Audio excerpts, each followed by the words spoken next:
മുഖ്യമന്ത്രിയുടെ മകൾ വീണ വിജയന്റെ കമ്പനി എക്സാലോജിക്കും CMRL കമ്പനിയുമായുള്ള ഇടപാട് അന്വേഷിക്കാൻ serious fraud investigation agency വേണ്ടിവരില്ലേ?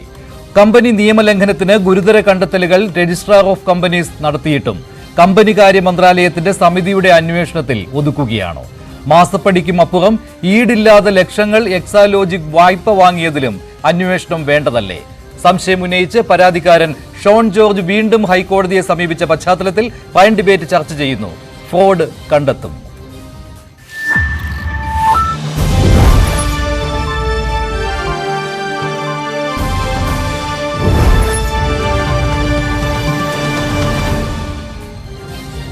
Prime ഡിബേറ്റിൽ Kerala Janapaksham നേതാവ് ശ്രീ ഷോൺ ജോർജ്, ഇടത് സഹയാത്രികൻ അഡ്വക്കേറ്റ് BN ഹസ്കർ, കോൺഗ്രസ് വക്താവ് ശ്രീ ജിൻഡോ ജോൺ, BJP നേതാവ് ശ്രീ P കൃഷ്ണദാസ് എന്നിവരാണ് ചേരുന്നത്. ആദ്യം ശ്രീ ഷോൺ ജോർജ്, എന്തുകൊണ്ടാണ് സീരിയസ് ഫ്രോഡ് ഇൻവെസ്റ്റിഗേഷൻ ഏജൻസിയുടെ അന്വേഷണം തന്നെ CMRLും എക്സാലോജിക്കും തമ്മിലുള്ള ഇടപാടിൽ വേണം എന്ന് കടുംപിടുത്തം താങ്കൾ ഉന്നയിക്കുന്നത്? എന്തുകൊണ്ട് ഇപ്പോൾ നിലവിലുള്ള അന്വേഷണമായ കമ്പനി കാര്യ മന്ത്രാലയത്തിന്റെ സമിതിയുടെ അന്വേഷണം അത് പോരെന്നുള്ള തോന്നൽ?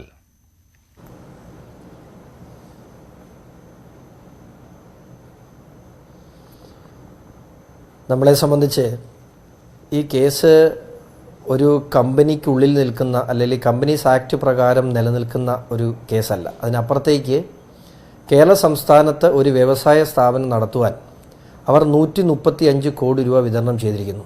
ആർക്കൊക്കെയാണ്?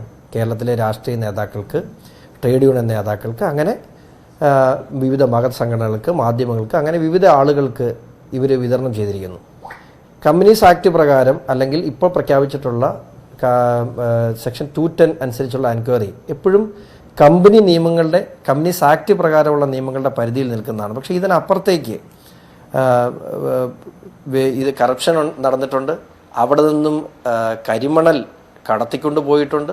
അങ്ങനെ നിരവധിയായ വിവിധ സെക്ഷനുകൾ ഇതിനകത്ത് നമുക്ക് ആഡ് ചെയ്യേണ്ടതുണ്ട്. സെക്ഷൻ 210 അനുസരിച്ചുള്ള എൻക്വയറിയിൽ നമുക്ക് എപ്പോഴും കമ്പനിയിൽ നിന്ന് നടത്തിയിട്ടുള്ള തെരുമറികൾ മാത്രമേ നമുക്ക് കണ്ടെത്താൻ കഴിയൂ. അതുകൊണ്ട് തന്നെയാണ് ഇത് സീരിയസ് ഫ്രോഡ്, ഇത് ഈ വിഷയത്തെ സീരിയസ് ഫ്രോഡായിട്ടല്ലേ കാണാൻ കഴിയും. നിങ്ങളുടെ ക്യാപ്ഷൻ തന്നെ അതാണല്ലോ, സീരിയസ് ഫ്രോഡായി മാത്രമേ ഈ വിഷയത്തെ കാണാൻ കഴിയൂ. അതുകൊണ്ട് ആണ് സെക്ഷൻ 212 അനുസരിച്ചുള്ള എൻക്വയറി ആവശ്യപ്പെട്ട് ഞാൻ ഹൈക്കോടതിയെ സമീപിച്ചിട്ടുള്ളത്. അങ്ങനെയാണെങ്കിൽ ശ്രീ ഷോൺ ജോർജ്, രണ്ടിടത്തും ബംഗളൂരുവിലും കൊച്ചിയിലും രജിസ്ട്രാർ ഓഫ് കമ്പനീസ് അന്വേഷണം നടത്തിയതാണല്ലോ. അത് വീണ വിജയന്റെ കമ്പനിയായ എക്സാലോജിക്കിനെതിരെയും നടത്തി, CMRLനെതിരെയും നടത്തി, അതുപോലെ തന്നെ KSIDCക്കെതിരെയും അന്വേഷണം ഉണ്ടായിരുന്നു.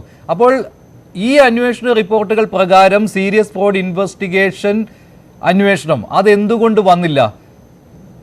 പകരം ഈ സമിതിയെ നിയമിച്ചു. അതെന്തുകൊണ്ടാണ്? ലഘൂകരിക്കുന്നതിന് വേണ്ടിയാണോ? ഈ അന്വേഷണം ലഘൂകരിക്കുന്നതിന് വേണ്ടിയാണോ?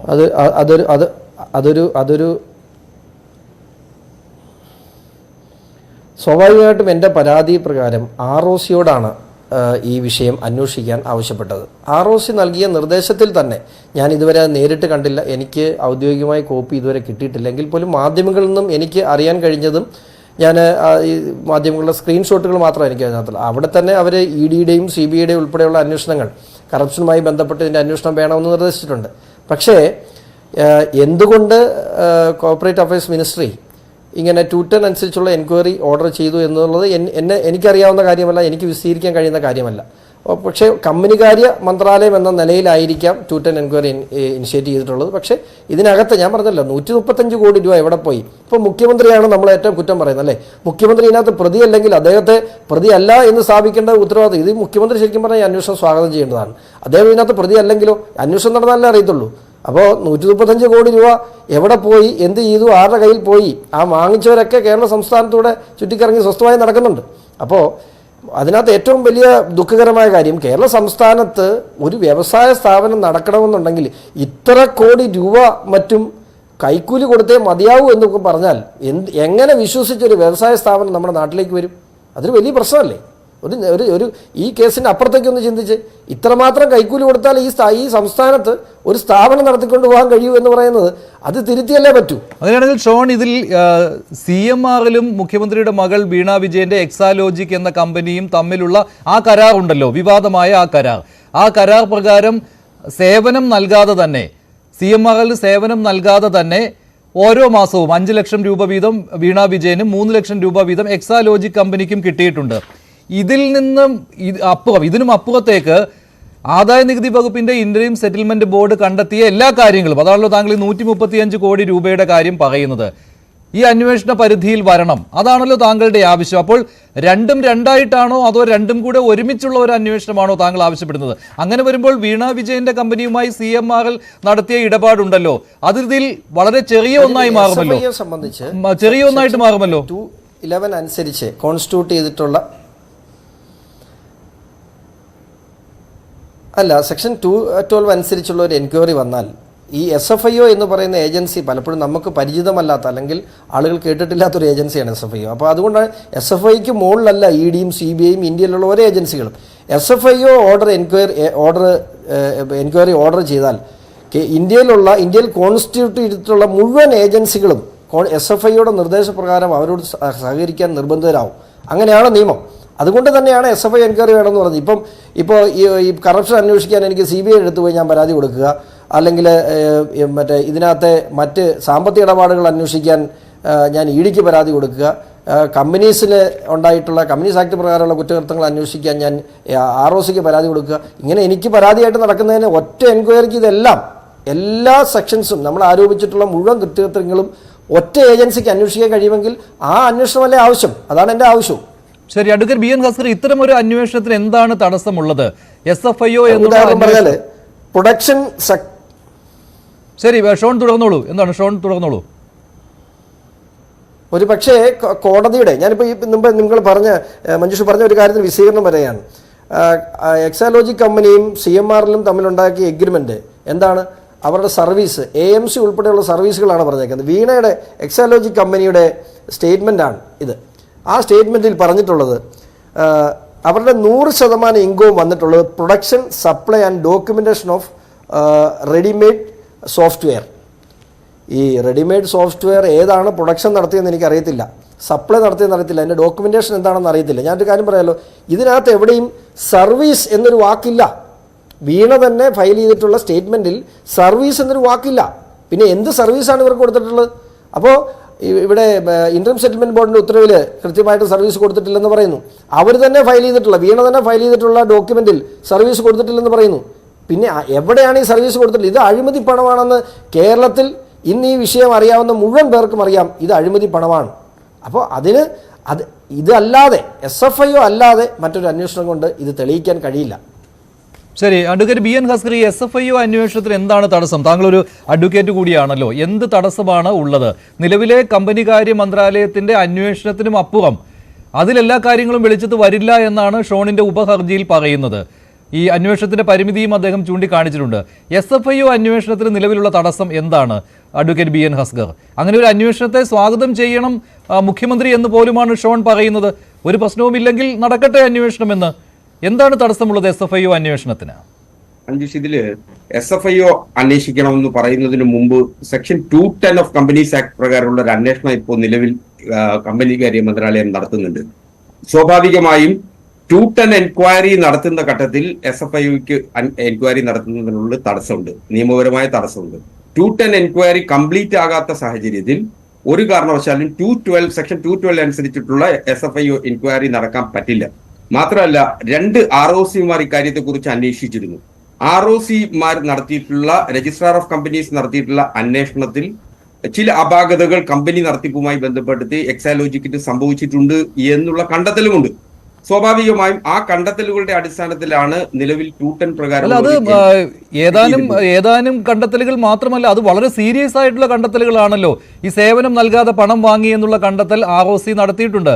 പിന്നെ ഈ എക്സാലോജിക് കമ്പനി മരവിപ്പിച്ചതുമായി ബന്ധപ്പെട്ടുള്ള കാര്യങ്ങൾ പോലും അത് നിയമലംഘനമാണ് അവിടെ നടന്നിട്ടുള്ളത് എന്ന് ROC കണ്ടെത്തിയിട്ടുണ്ട്. ഇതെല്ലാം ചെറിയ കാര്യമാണെന്ന് എനിക്ക് തോന്നുന്നില്ല കേട്ടോ, അത് ആർക്കും തോന്നുന്ന കാര്യമല്ല. എന്നിട്ടും എന്തുകൊണ്ട് സീരിയസ് ഫ്രോഡ് ഇൻവെസ്റ്റിഗേഷൻ ഉണ്ടാവുന്നില്ല എന്ന ചോദ്യമാണ്. അങ്ങനല്ല, 210 എൻക്വയറി സ്റ്റാർട്ട് ചെയ്ത സാഹചര്യത്തിൽ ഇനിയൊരു SFIO എൻക്വയറിക്ക് ഉള്ള സാധ്യത കുറവാണ്. അല്ലെങ്കിൽ അങ്ങനൊരു സാധ്യതയിലേക്ക് 210 എൻക്വയറിയുടെ റിപ്പോർട്ട് കൂടി വരണം. റിപ്പോർട്ട് വരുന്നത് സ്വാഭാവികമായും വളരെ സീരിയസ് ഫ്രോഡ്സ് ആയിരുന്നു ഡിറ്റക്ട് ചെയ്യപ്പെട്ടില്ല. ROCയുടെ കണ്ടെത്തലുകൾ സീരിയസ് ഫ്രോഡ്സ് ആയിരുന്നു എങ്കിൽ നിശ്ചയമായും SFIO എൻക്വയറിക്ക് വേണ്ടി ഓർഡർ ചെയ്യുമായിരുന്നു. ഇവിടെ വലിയൊരു പ്രശ്നം ഉദിക്കുന്നത് ഒരു കമ്പനി ഇന്ത്യയിൽ ഒരു കമ്പനി നിയമപ്രകാരം 1956 കമ്പനീസ് ആക്ട് പ്രകാരം രജിസ്റ്റർ ചെയ്യപ്പെടുമ്പോൾ ആ കമ്പനിയുടെ പ്രവർത്തനത്തെ സംബന്ധിച്ച് ആ നിയന്ത്രണം ഏർപ്പെടുത്തുന്നതിനുള്ള ഉത്തരവാദിത്വമാണ് രജിസ്ട്രാർ ഓഫ് കമ്പനീസിനുള്ളത്. സ്വാഭാവികമായും പല കമ്പനികളും ഡോർമെന്റ് ആവും. ആ ഡോർമെന്റ് ആവുകയും കൃത്യസമയത്ത് ബാലൻസ് ഷീറ്റും റിട്ടേൺസുകളും ഫയൽ ചെയ്യാതെ വരുന്ന സാഹചര്യത്തിൽ ആ കമ്പനിയുടെ നടത്തിപ്പുകാരായിട്ടുള്ള ഡയറക്ടർമാർക്കെതിരെ നിയമപരമായി നടപടിയെടുക്കാൻ രജിസ്ട്രാർ ഓഫ് കമ്പനീസിന് അധികാരമുണ്ട്. ആ അധികാരം ഉപയോഗിച്ചാണ് ഇപ്പോൾ അന്വേഷണം നടത്തുന്നത്. അല്ലാതെ ഇത് ഇന്ത്യയിൽ രജിസ്റ്റർ ചെയ്യപ്പെട്ടിട്ടുള്ള ലക്ഷക്കണക്കിന് വരുന്ന കമ്പനികളുടെ ഭാഗമായി നടത്തുന്ന ഒരു സ്വാഭാവിക അന്വേഷണം എന്നുള്ളതിനപ്പുറം രാഷ്ട്രീയ പ്രാധാന്യം കൽപ്പിക്കപ്പെടുന്നത് ഇതിൽ കമ്പനിയുടെ ഡയറക്ടറായിട്ട് ഇരിക്കുന്നത് കേരളത്തിന്റെ മുഖ്യമന്ത്രി സഖാവ് പിണറായി വിജയന്റെ മകൾ വീണ വിജയൻ എന്നുള്ള ഒരു സാഹചര്യം മാത്രമാണ് ഇത്ര രാഷ്ട്രീയ പ്രസക്തി വരുന്നതിന്റെ കാരണം. ഷോൺ അങ്ങനെയാണോ ഇത് സാധാരണ നടക്കുന്ന ഒരു അന്വേഷണമാണ് ഇവിടെ? പക്ഷേ വീണ വിജയൻ ഡയറക്ടർ സ്ഥാനത്ത് ഇരിക്കുന്നത് കൊണ്ട് മാത്രം ഇത്തരത്തിലൊരു പ്രസക്തി വരുന്നു എന്ന്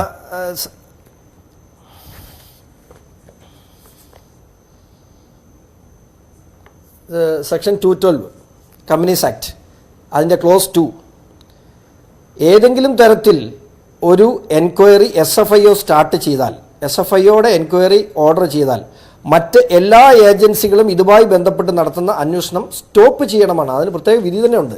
ഇതിനകത്ത് ക്ലോസ് 212 ക്ലോസ് 2 എന്ന് വായിച്ചാൽ മതി.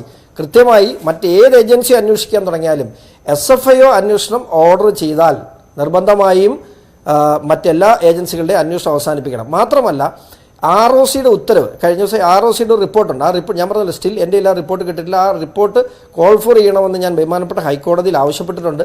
ആ റിപ്പോർട്ട് കോൾ ഫോർ ചെയ്ത് ഹൈക്കോടതിയിൽ വരുമ്പോൾ ഈ മാധ്യമങ്ങളിൽ നിന്ന് അറിയാൻ കഴിഞ്ഞതനുസരിച്ച് സെക്ഷൻ 447 അനുസരിച്ചുള്ള കുറ്റകൃത്യങ്ങൾ ഈ കമ്പനികൾ ചെയ്തിട്ടുണ്ട് എന്ന് ആ റിപ്പോർട്ടിലുണ്ട്. അതിനകത്ത് സെക്ഷൻ 212 ക്ലോസ് 6 ആ 6 ഒന്ന് എടുത്ത് വായിച്ചു നോക്കിയാൽ മനസ്സിലാവും. സെക്ഷൻ 447 അനുസരിച്ചുള്ളൊരു കേസ് അന്വേഷിക്കാൻ SFIOയ്ക്ക് മാത്രമേ പറ്റുള്ളൂ എന്ന് കമ്പനീസ് ആക്ടിൽ വളരെ വൃത്തിയായിട്ട് പറഞ്ഞിട്ടുണ്ട്. അതുതന്നെയാണ് ഞാൻ ഹൈക്കോടതിയിൽ ആവശ്യപ്പെടുന്നത്.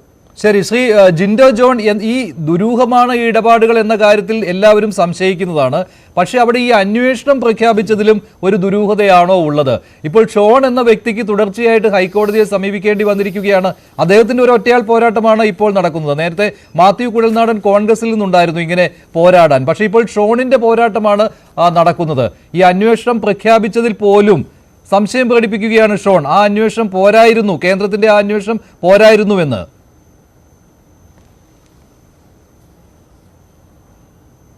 അല്ല മഞ്ജുഷേ, ഇതിൽ ഷോണിൻ്റെ ഭാഗമാണ് കുറെ കൂടി ന്യായമായിട്ടുള്ളതെന്നാണ് എനിക്ക് തോന്നുന്നത്. കാരണം വീണ വിജയൻ്റെ എക്സാലോജിക് സൊല്യൂഷൻസും വീണ വിജയനുമായി ബന്ധപ്പെട്ട് ഈ ആരോപണം പുറത്തു വന്നതിന് ശേഷം കാലങ്ങൾ കുറേയായി.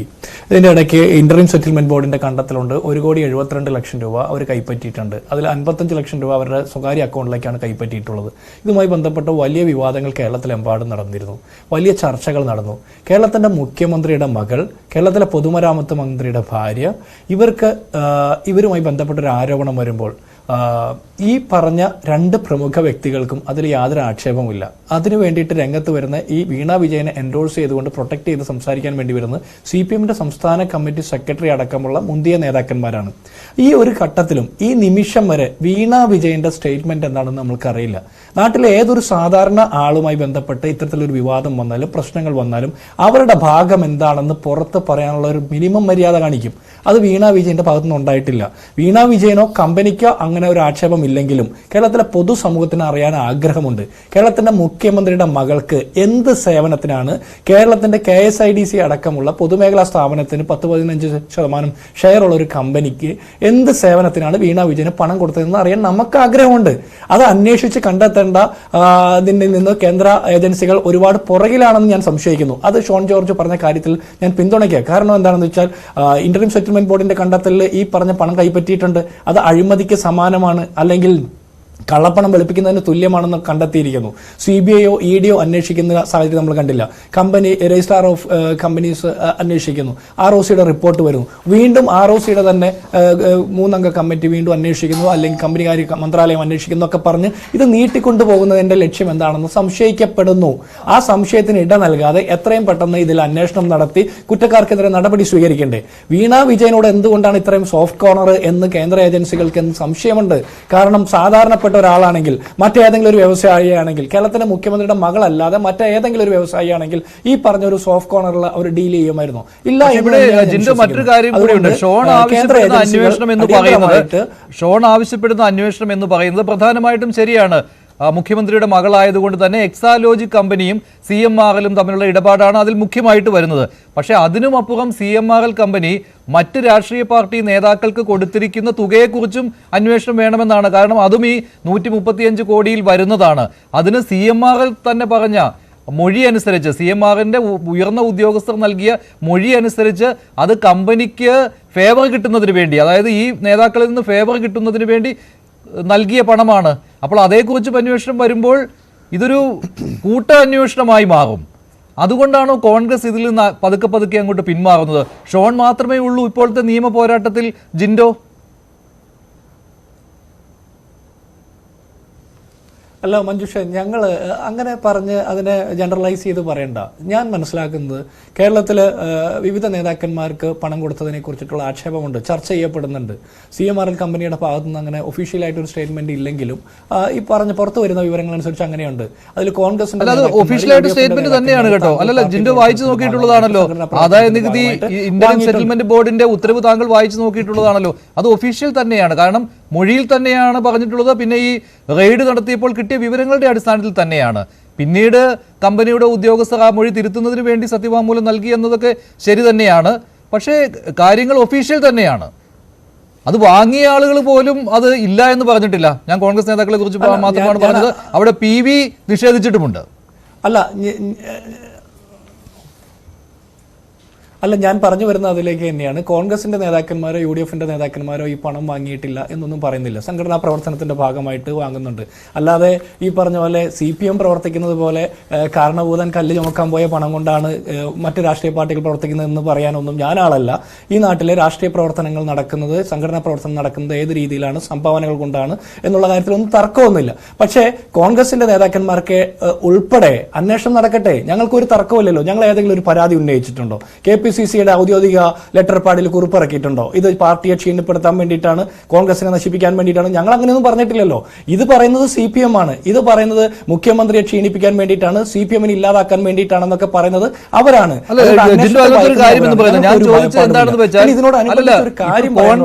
കോൺഗ്രസ് ഒരുപാട് നിയമ പോരാട്ടങ്ങൾ നടത്തുന്ന പാർട്ടിയാണല്ലോ. മുഖ്യമന്ത്രിയുടെ മകൾക്കെതിരെ തന്നെ ഇങ്ങനെയൊരു ആരോപണം വരുമ്പോൾ നിയമ പോരാട്ടത്തിൽ മുന്നിൽ നിൽക്കേണ്ടത് മുഖ്യപ്രതിപക്ഷമായ കോൺഗ്രസ് ആയിരുന്നു, കോൺഗ്രസിന്റെ നേതാക്കളായിരുന്നു. പക്ഷെ ഇവിടെ മുന്നിൽ നിൽക്കുന്നത് ആരാണ്? ഷോണാണ്. ഈ ഷോൺ തുടർച്ചയായിട്ട് കോടതിയെ സമീപിക്കുന്നത് കൊണ്ടാണ് ഈ രേഖകളൊക്കെ വെളിയിലേക്ക് വരുന്നത് തന്നെ. അല്ലെങ്കിൽ ഈ കേന്ദ്ര അന്വേഷണത്തെ കുറിച്ചൊന്നും ആരും അറിയാൻ പോകുന്നുണ്ടായിരുന്നില്ല. അല്ല, ഞാൻ അതിലേക്ക് വരുന്നതിന് മുമ്പ് ഒരു കാര്യം കൂടി പറഞ്ഞ് അവസാനിപ്പിക്കുക. എന്നിട്ട് ഞാൻ ഈ പറഞ്ഞതിന് ക്ലിയർ ആയിട്ട് മറുപടി പറയാം. കേരളത്തിലെ വ്യവസായ മന്ത്രി P. രാജീവ്, അദ്ദേഹത്തിന്റെ മണ്ഡലത്തിലാണ് CMRL വർക്ക് ചെയ്യുന്നത് ഞാൻ മനസ്സിലാക്കുന്നത്. P. രാജീവ് തന്നെ നാഴികയ്ക്ക് 40 വട്ടം പറയുന്ന ഒരു കാര്യമുണ്ട്, കേരളം ഒരു വ്യവസായ സൗഹൃദ സ്ഥാപനമാണെന്ന്. അങ്ങനെ വ്യവസായ സൗഹൃദമായിട്ടുള്ള ഒരു സ്ഥാപനത്തിന് 135 കോടി രൂപ കൈക്കൂലി കൊടുത്തിട്ടാണ് പ്രവർത്തിക്കേണ്ട വരിക എന്ന് പറഞ്ഞാൽ അതിന്റെ അർത്ഥം എന്താണ്? അതിന് ഉത്തരവാദിത്തം പറയാനുള്ള ബാധ്യത കേരളത്തിലെ വ്യവസായ വകുപ്പിന് കൂടി ഉണ്ട് എന്ന് ഞാൻ സൂചിപ്പിച്ചിട്ട് താങ്കൾ പറഞ്ഞ ചോദ്യത്തിന് പറയാം. ഇവിടെ മാത്യു കുഴനാടൻ MLA നിയമസഭയിൽ ഈ വിഷയം ഉന്നയിക്കുന്നതുമായി ബന്ധപ്പെട്ടാണ് ഇത് വലിയ രീതിയിൽ ഒരു കോലാഹലമായിട്ട് മാറുന്നത്. മാത്യു കുഴനാടന്റെ വീടിന്റെ പുറകിലെ തൊഴുത്തളക്കാൻ വരെ കേരളത്തിലെ റവന്യൂ വകുപ്പ് പോയി. എന്തൊക്കെ ആക്ഷേപങ്ങൾ ആ മനുഷ്യനെതിരെ വരെ ചൊരിഞ്ഞു. അദ്ദേഹം നികുതി വെട്ടിച്ചു എന്നൊക്കെ പറഞ്ഞു. അദ്ദേഹത്തിന്റെ ഭൂമി വാങ്ങിയതുമായി ബന്ധപ്പെട്ട ആക്ഷേപമുണ്ടായി. ആളുകൾ വീണ വിജയൻ കയ്യേറ്റത്തിന് തെളിവും വന്നിട്ടുണ്ട്. അന്വേഷണത്തിൽ അദ്ദേഹത്തിനെതിരെയാണ് റിപ്പോർട്ട് വന്നിരിക്കുന്നത്. അല്ല, ഞങ്ങൾക്ക് അതിൽ തർക്കമില്ലല്ലോ. അദ്ദേഹത്തിനെതിരെ തെളിവുണ്ടല്ലോ, അതിന് നടപടി സ്വീകരിക്കട്ടെ, ഒരു തർക്കമില്ലല്ലോ. മാത്യു കുഴൽനാടൻ അന്വേഷണത്തെ സ്വാഗതം ചെയ്യുകയാണ് ചെയ്തത്. ഇനി രണ്ടാമത് ഷോൺ ജോർജ് തന്നെ കഴിഞ്ഞ ദിവസങ്ങളിലൊക്കെ പറഞ്ഞിട്ടുണ്ട്, അദ്ദേഹത്തിന് പോലും ഈ നിയമ പോരാട്ടം നടത്താനുള്ള ഒരു മോറൽ സപ്പോർട്ട് എന്ന് പറഞ്ഞാൽ മാത്യു കുഴൽനാടൻ നടത്തിയ ആ വലിയ പോരാട്ടം തന്നെയാണ്. കേരളത്തിലെ യുവജനങ്ങൾക്കിടയിൽ, കേരളത്തിന്റെ പൊതുസമൂഹത്തിന്റെ ഇടയിൽ മാത്യു കുഴൽനാടൻ എന്ന് പറഞ്ഞ കോൺഗ്രസിന്റെ നിയമസഭയിലെ MLA നടത്തിയ പോരാട്ടത്തിന്റെ ഭാഗമായിട്ടാണ് പൊതുസമൂഹത്തിന്റെ ഇടയിൽ ഇത്തരത്തിലൊരു വിഷയം ചർച്ച ചെയ്യപ്പെടുന്ന ഒരു സാഹചര്യം ഉണ്ടായത്. കേരളത്തിന്റെ മുഖ്യമന്ത്രിയുടെ മുഖത്ത് നോക്കി ഈ വിഷയങ്ങൾ ചോദിക്കുന്നത്. ഇനി ഇത് മാത്യു കുഴൽനാടനിൽ തുടങ്ങുന്നതല്ല. അതിനുമുമ്പ് PT തോമസ് MLA കേരളത്തിന്റെ നിയമസഭയ്ക്കകത്ത് മുഖ്യമന്ത്രിയോട് നേരിട്ട് ചോദിച്ചപ്പോൾ അന്ന് പറഞ്ഞത്, അദ്ദേഹം പറഞ്ഞു വീട്ടിലിരിക്കുന്ന പെണ്ണുങ്ങളെ കുറിച്ച് മോശം പറയാൻ പാടില്ലെന്ന. ഏത് ജയ്ക്ക് ബാലകുമാറുമായി ബന്ധപ്പെട്ട ആക്ഷേപം, വീണ വിജയന്റെ കമ്പനിയുടെ മെന്ററെ കുറിച്ച് ചോദിച്ചത്, സെബിയുടെ അന്വേഷണം നിരോധനം നേരിട്ട 9 കേസുകളിൽ പ്രതി ചേർക്കപ്പെട്ടിട്ടുള്ള ജയ്ക്ക് ബാലകുമാർ, മറ്റേ വിജയ് മല്യയുടെ കമ്പനിയുമായി ബന്ധപ്പെട്ട് തട്ടിപ്പിന് പങ്കാളിയായിട്ടുള്ള ജയ്ക്ക് ബാലകുമാർ കേരളത്തിന്റെ മുഖ്യമന്ത്രി പിണറായി വിജയന്റെ മകളുടെ മെന്റർ ആയത് എങ്ങനെയാണെന്ന് ചോദിച്ചപ്പോൾ PT തോമസിനെതിരെ നടത്തിയ ആക്ഷേപത്തെ കുറിച്ച് നമ്മൾ കേട്ടിട്ടില്ലേ? CPMന്റെ കേന്ദ്ര കമ്മിറ്റി പോലും ഈ മനുഷ്യനുമായിട്ട് ഒരു വ്യാപാര വ്യവഹാരത്തിൽ ഇടപെടരുത് എന്ന് പറയുമ്പോൾ അയാളുമായിട്ട് കേരളത്തിന്റെ മുഖ്യമന്ത്രി മകൾക്ക് എന്തായിരുന്നു ബന്ധം എന്നുകൂടി അറിയാൻ കേരളത്തിലെ പൊതുസമൂഹത്തിന് താല്പര്യമുണ്ട്. അപ്പോൾ മാത്യു കുഴൽനാടനിൽ മാത്രമല്ല, PT തോമസിലൂടെ കേരളത്തിലെ എമ്പാടും പ്രതിപക്ഷ നിരയിലുള്ള മുഴുവൻ ആളുകളും ഈ ചോദ്യങ്ങൾ ചോദിച്ചുകൊണ്ടിരിക്കുന്നു. ഞങ്ങൾക്കെതിരെയാണ് അന്വേഷണത്തിന് നിങ്ങൾ താല്പര്യപ്പെടുന്നെങ്കിൽ ആയിക്കോട്ടെ, ഞങ്ങൾക്ക് ഒരു പരാതിയുമില്ലല്ലോ. പക്ഷെ അന്വേഷിക്കണം, കൃത്യമായിട്ടുള്ള നടപടികൾ സ്വീകരിക്കണം, ഇതിനുമായി ബന്ധപ്പെട്ട വസ്തുതകൾ പുറത്തു വരട്ടെ. മഞ്ജുഷേ, അതിലൊരു തർക്കവും നമുക്കില്ലല്ലോ, ഞങ്ങൾക്ക് ഒരു പരാതിയുമില്ലല്ലോ, ആക്ഷേപമില്ലല്ലോ. ഞങ്ങളെ തകർക്കാനുള്ള ആക്ഷേപം ഞങ്ങൾക്കുണ്ടോ? ഞങ്ങൾക്കില്ല. അല്ല, മറ്റൊരു ആക്ഷേപം നിങ്ങൾക്കുണ്ട്. ഈ അന്വേഷണം കേന്ദ്രം വൈകിപ്പിക്കുന്നു, അല്ലെങ്കിൽ ഒരു തെരഞ്ഞെടുപ്പ് സ്റ്റണ്ടായിട്ട് എടുക്കുന്നു. ആ ഒരു കാര്യം ഇപ്പോഴും നിങ്ങൾക്കുണ്ടല്ലോ. അവിടെ ഈ ഷോൺ കൊടുത്ത പരാതിയോടുകൂടി നിങ്ങളുടെ ഈ ആക്ഷേപത്തിന് ശക്തി കൂടുകയല്ലേ ചെയ്യുന്നത് ജിൻഡോ? തീർച്ചയായിട്ടും മഞ്ജുഷേ, അത് തീർച്ചയായിട്ടും ഉള്ള കാര്യമാണ്. ഇപ്പോൾ നമ്മൾ കുറേ കാര്യങ്ങൾ ചർച്ച ചെയ്തു. CPMന്റെ നേതാക്കന്മാർ, ഇടതുപക്ഷ സഹയാത്രികരൊക്കെ ഓരോ വേദിയിലും വന്ന് പറയുന്നുണ്ട്, സ്വർണ്ണക്കടത്ത് കേസിൽ ഇത്രത്തോളം ആക്ഷേപം ഉണ്ടായിട്ട് എന്തായി എന്ന്. സ്വർണ്ണക്കടത്ത് കേസിൽ അന്വേഷണം എവിടെ വരെ എത്തിയെന്ന് അറിയാൻ കേരളത്തിലെ പൊതുസമൂഹത്തിന് താല്പര്യമുണ്ട്. ലൈഫ് മിഷൻ കേസുമായി ബന്ധപ്പെട്ട് മുഖ്യമന്ത്രിയുടെ മനസാക്ഷി സൂക്ഷിപ്പുകാരൻ, മുഖ്യമന്ത്രിയുടെ മുമ്പിൽ ഞാനൊരു ടിഷ്യൂ പേപ്പർ കൊടുത്താൽ പോലും അദ്ദേഹം ഒപ്പിടുമെന്ന് സ്വപ്ന സുരേഷിനോട് മൊഴിഞ്ഞ ശിവശങ്കർ 100 ദിവസം ജയിലിൽ കിടന്നിട്ട് പോലും ശിവശങ്കറിന് അപ്പുറത്തേക്ക് ആ അന്വേഷണം എത്താതിരുന്ന് എന്തുകൊണ്ടാണെന്ന് അറിയാൻ കേരളത്തിലെ സമൂഹത്തിന് താല്പര്യമുണ്ട്.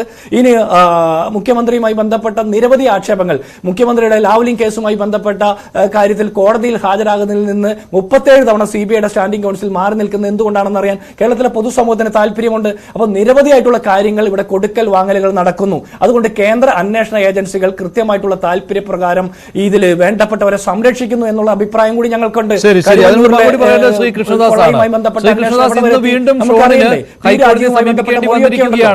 സീരിയസ് ഫ്രോഡ് ഇൻവെസ്റ്റിഗേഷൻ ഓഫീസ് അന്വേഷിക്കേണ്ട ഒരു കേസായിരുന്നിട്ട് കൂടി അന്വേഷണം ഇതുവരെ വന്നിട്ടില്ല.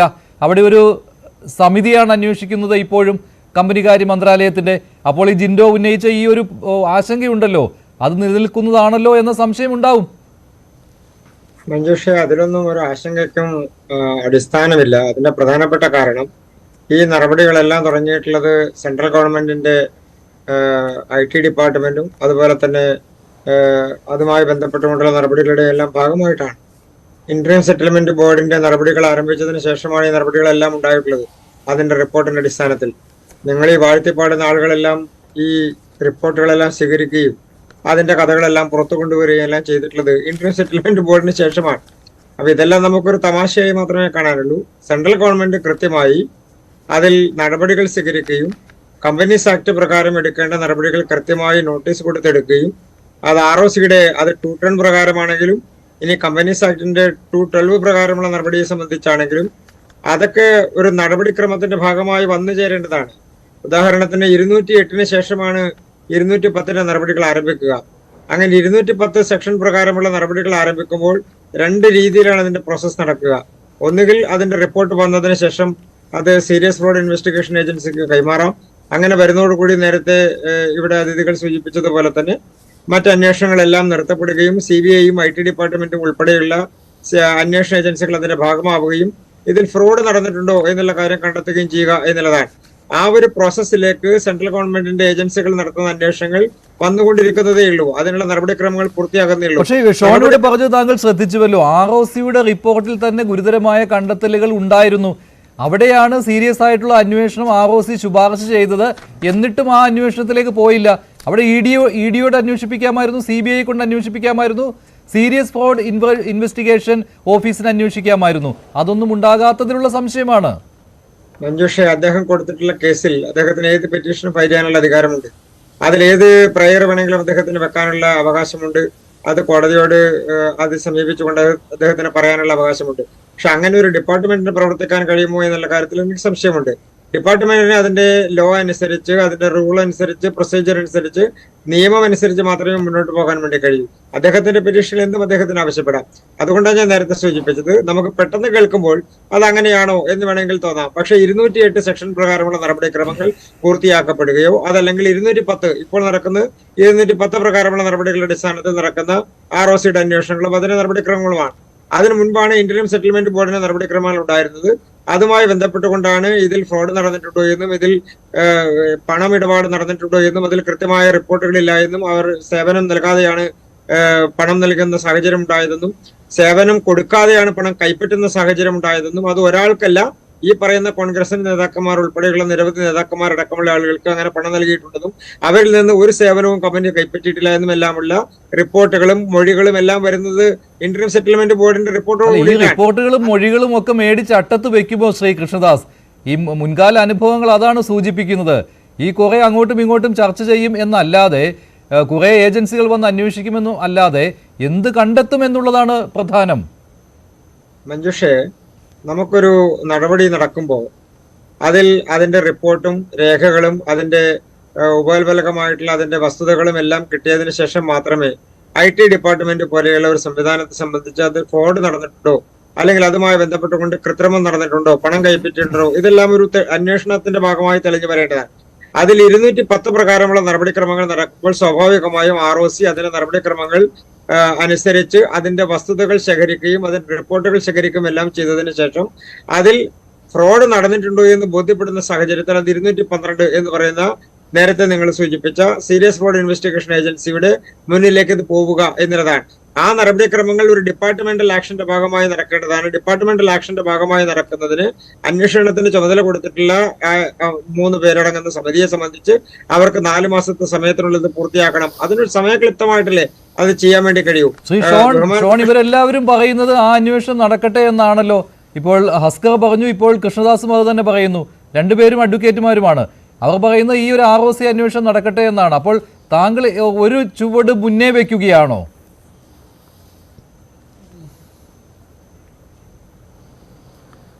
ഒരിക്കലുമല്ല. ഞാൻ പറഞ്ഞില്ല, 4 മാസത്തിന് ശേഷം അവർ റിപ്പോർട്ട് നൽകുമ്പോൾ ഇപ്പോൾ നമ്മുടെ മുമ്പിലുള്ള തെളിവുകൾ പ്രകാരം തന്നെ SFIO അന്വേഷണം വേണം. പിന്നെ എന്തിനാ ഈ 4 മാസം കളയുന്നത്?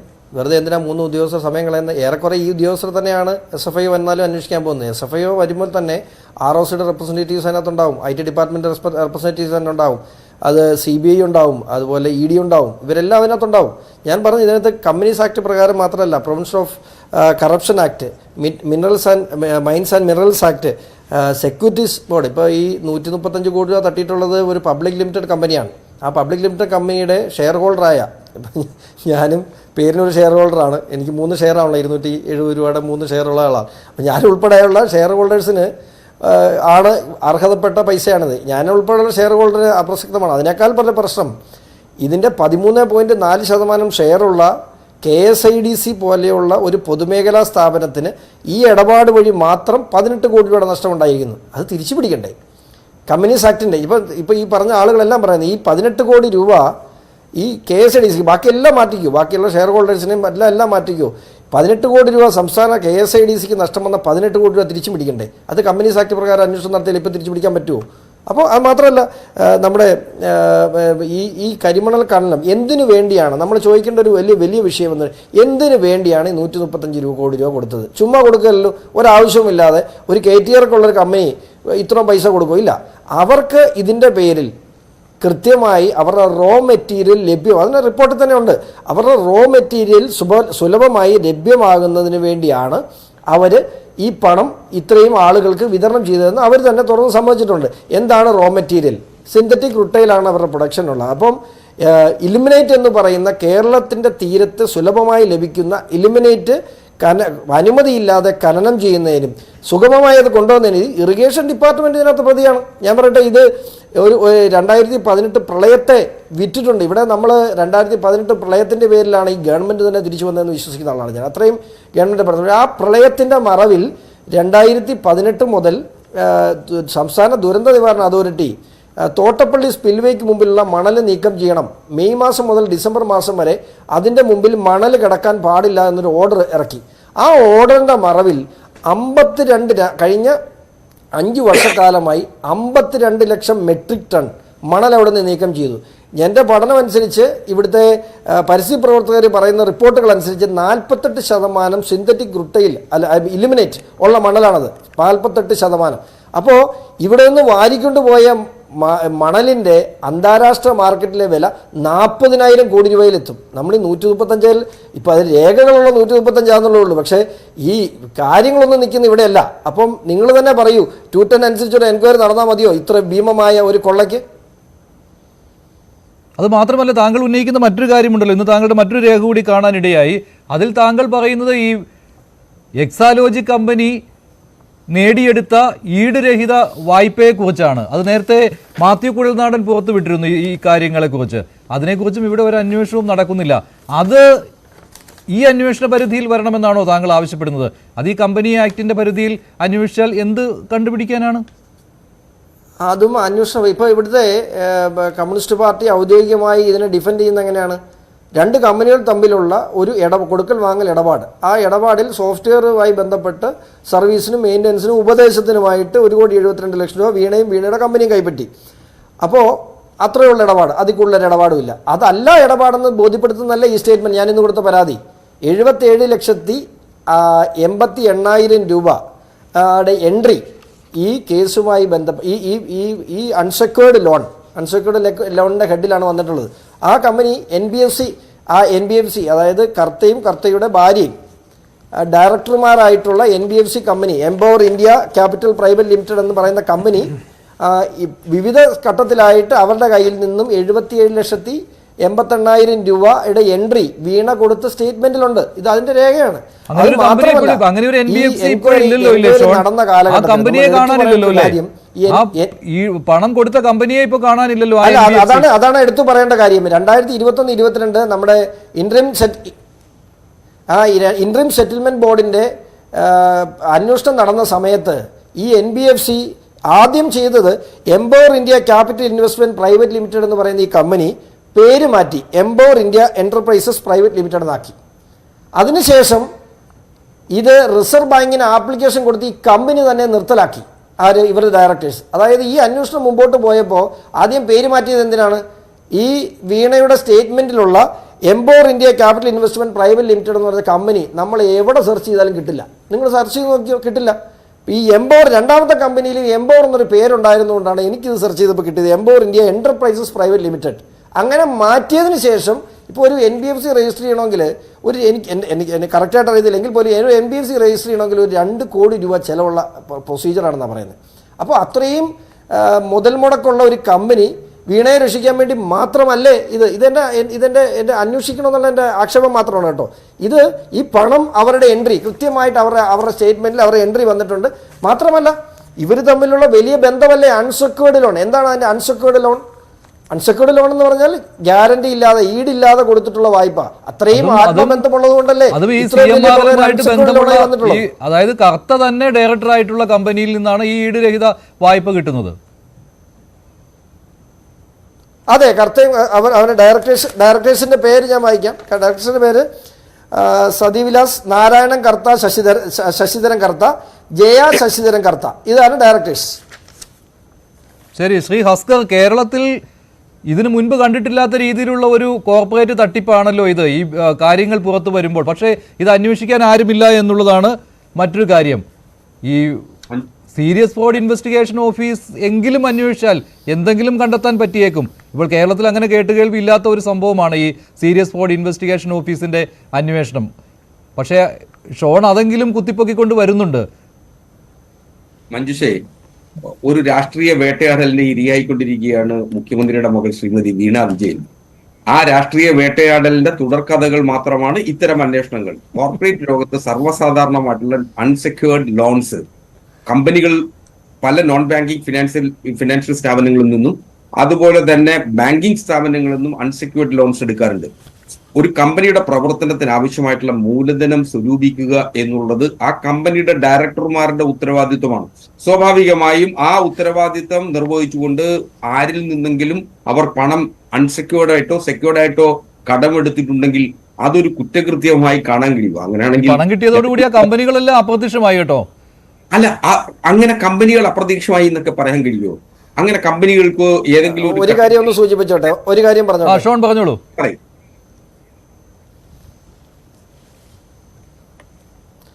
അത് സാറേ, അതായത് ഈ അൺസെക്യൂർഡ് ലോൺ നമ്മൾ സാധാരണ ബാങ്കുകൾക്ക് ബാങ്കുകൾ ഈ കമ്പനികൾക്ക് കൊടുക്കുന്നത് അവരുടെ ഫിനാൻഷ്യൽ സ്റ്റേറ്റ്മെൻറ്റ്സ് കണ്ടിട്ടാണ്. ഈ 2021-22 കാലഘട്ടത്തിൽ ഈ വീണയുടെ കമ്പനി നഷ്ടമാണ് എന്ന് പറഞ്ഞുകൊണ്ടും ഇത് പൊട്ടിപ്പോയെന്ന് പറഞ്ഞുകൊണ്ടാണ് കമ്പനി ഡോർമെൻ്റ് ആക്കിയത്. അപ്പോൾ അത്രയും എന്നാൽ ഞാനൊരു കാര്യം, ഈ NBFC അല്ലാതെ ഇത്രയും വലിയൊരു കമ്പനിയല്ലേ മുഖ്യമന്ത്രിയുടെ മകളുടെ എക്സാലോജിക് എന്ന് പറയുന്ന സോഫ്റ്റ്വെയർ കമ്പനിക്ക് കേരളത്തിലെ വേറെ ഒരു ബാങ്കുകളും എന്താ സാറേ ലോൺ കൊടുക്കാത്തത്?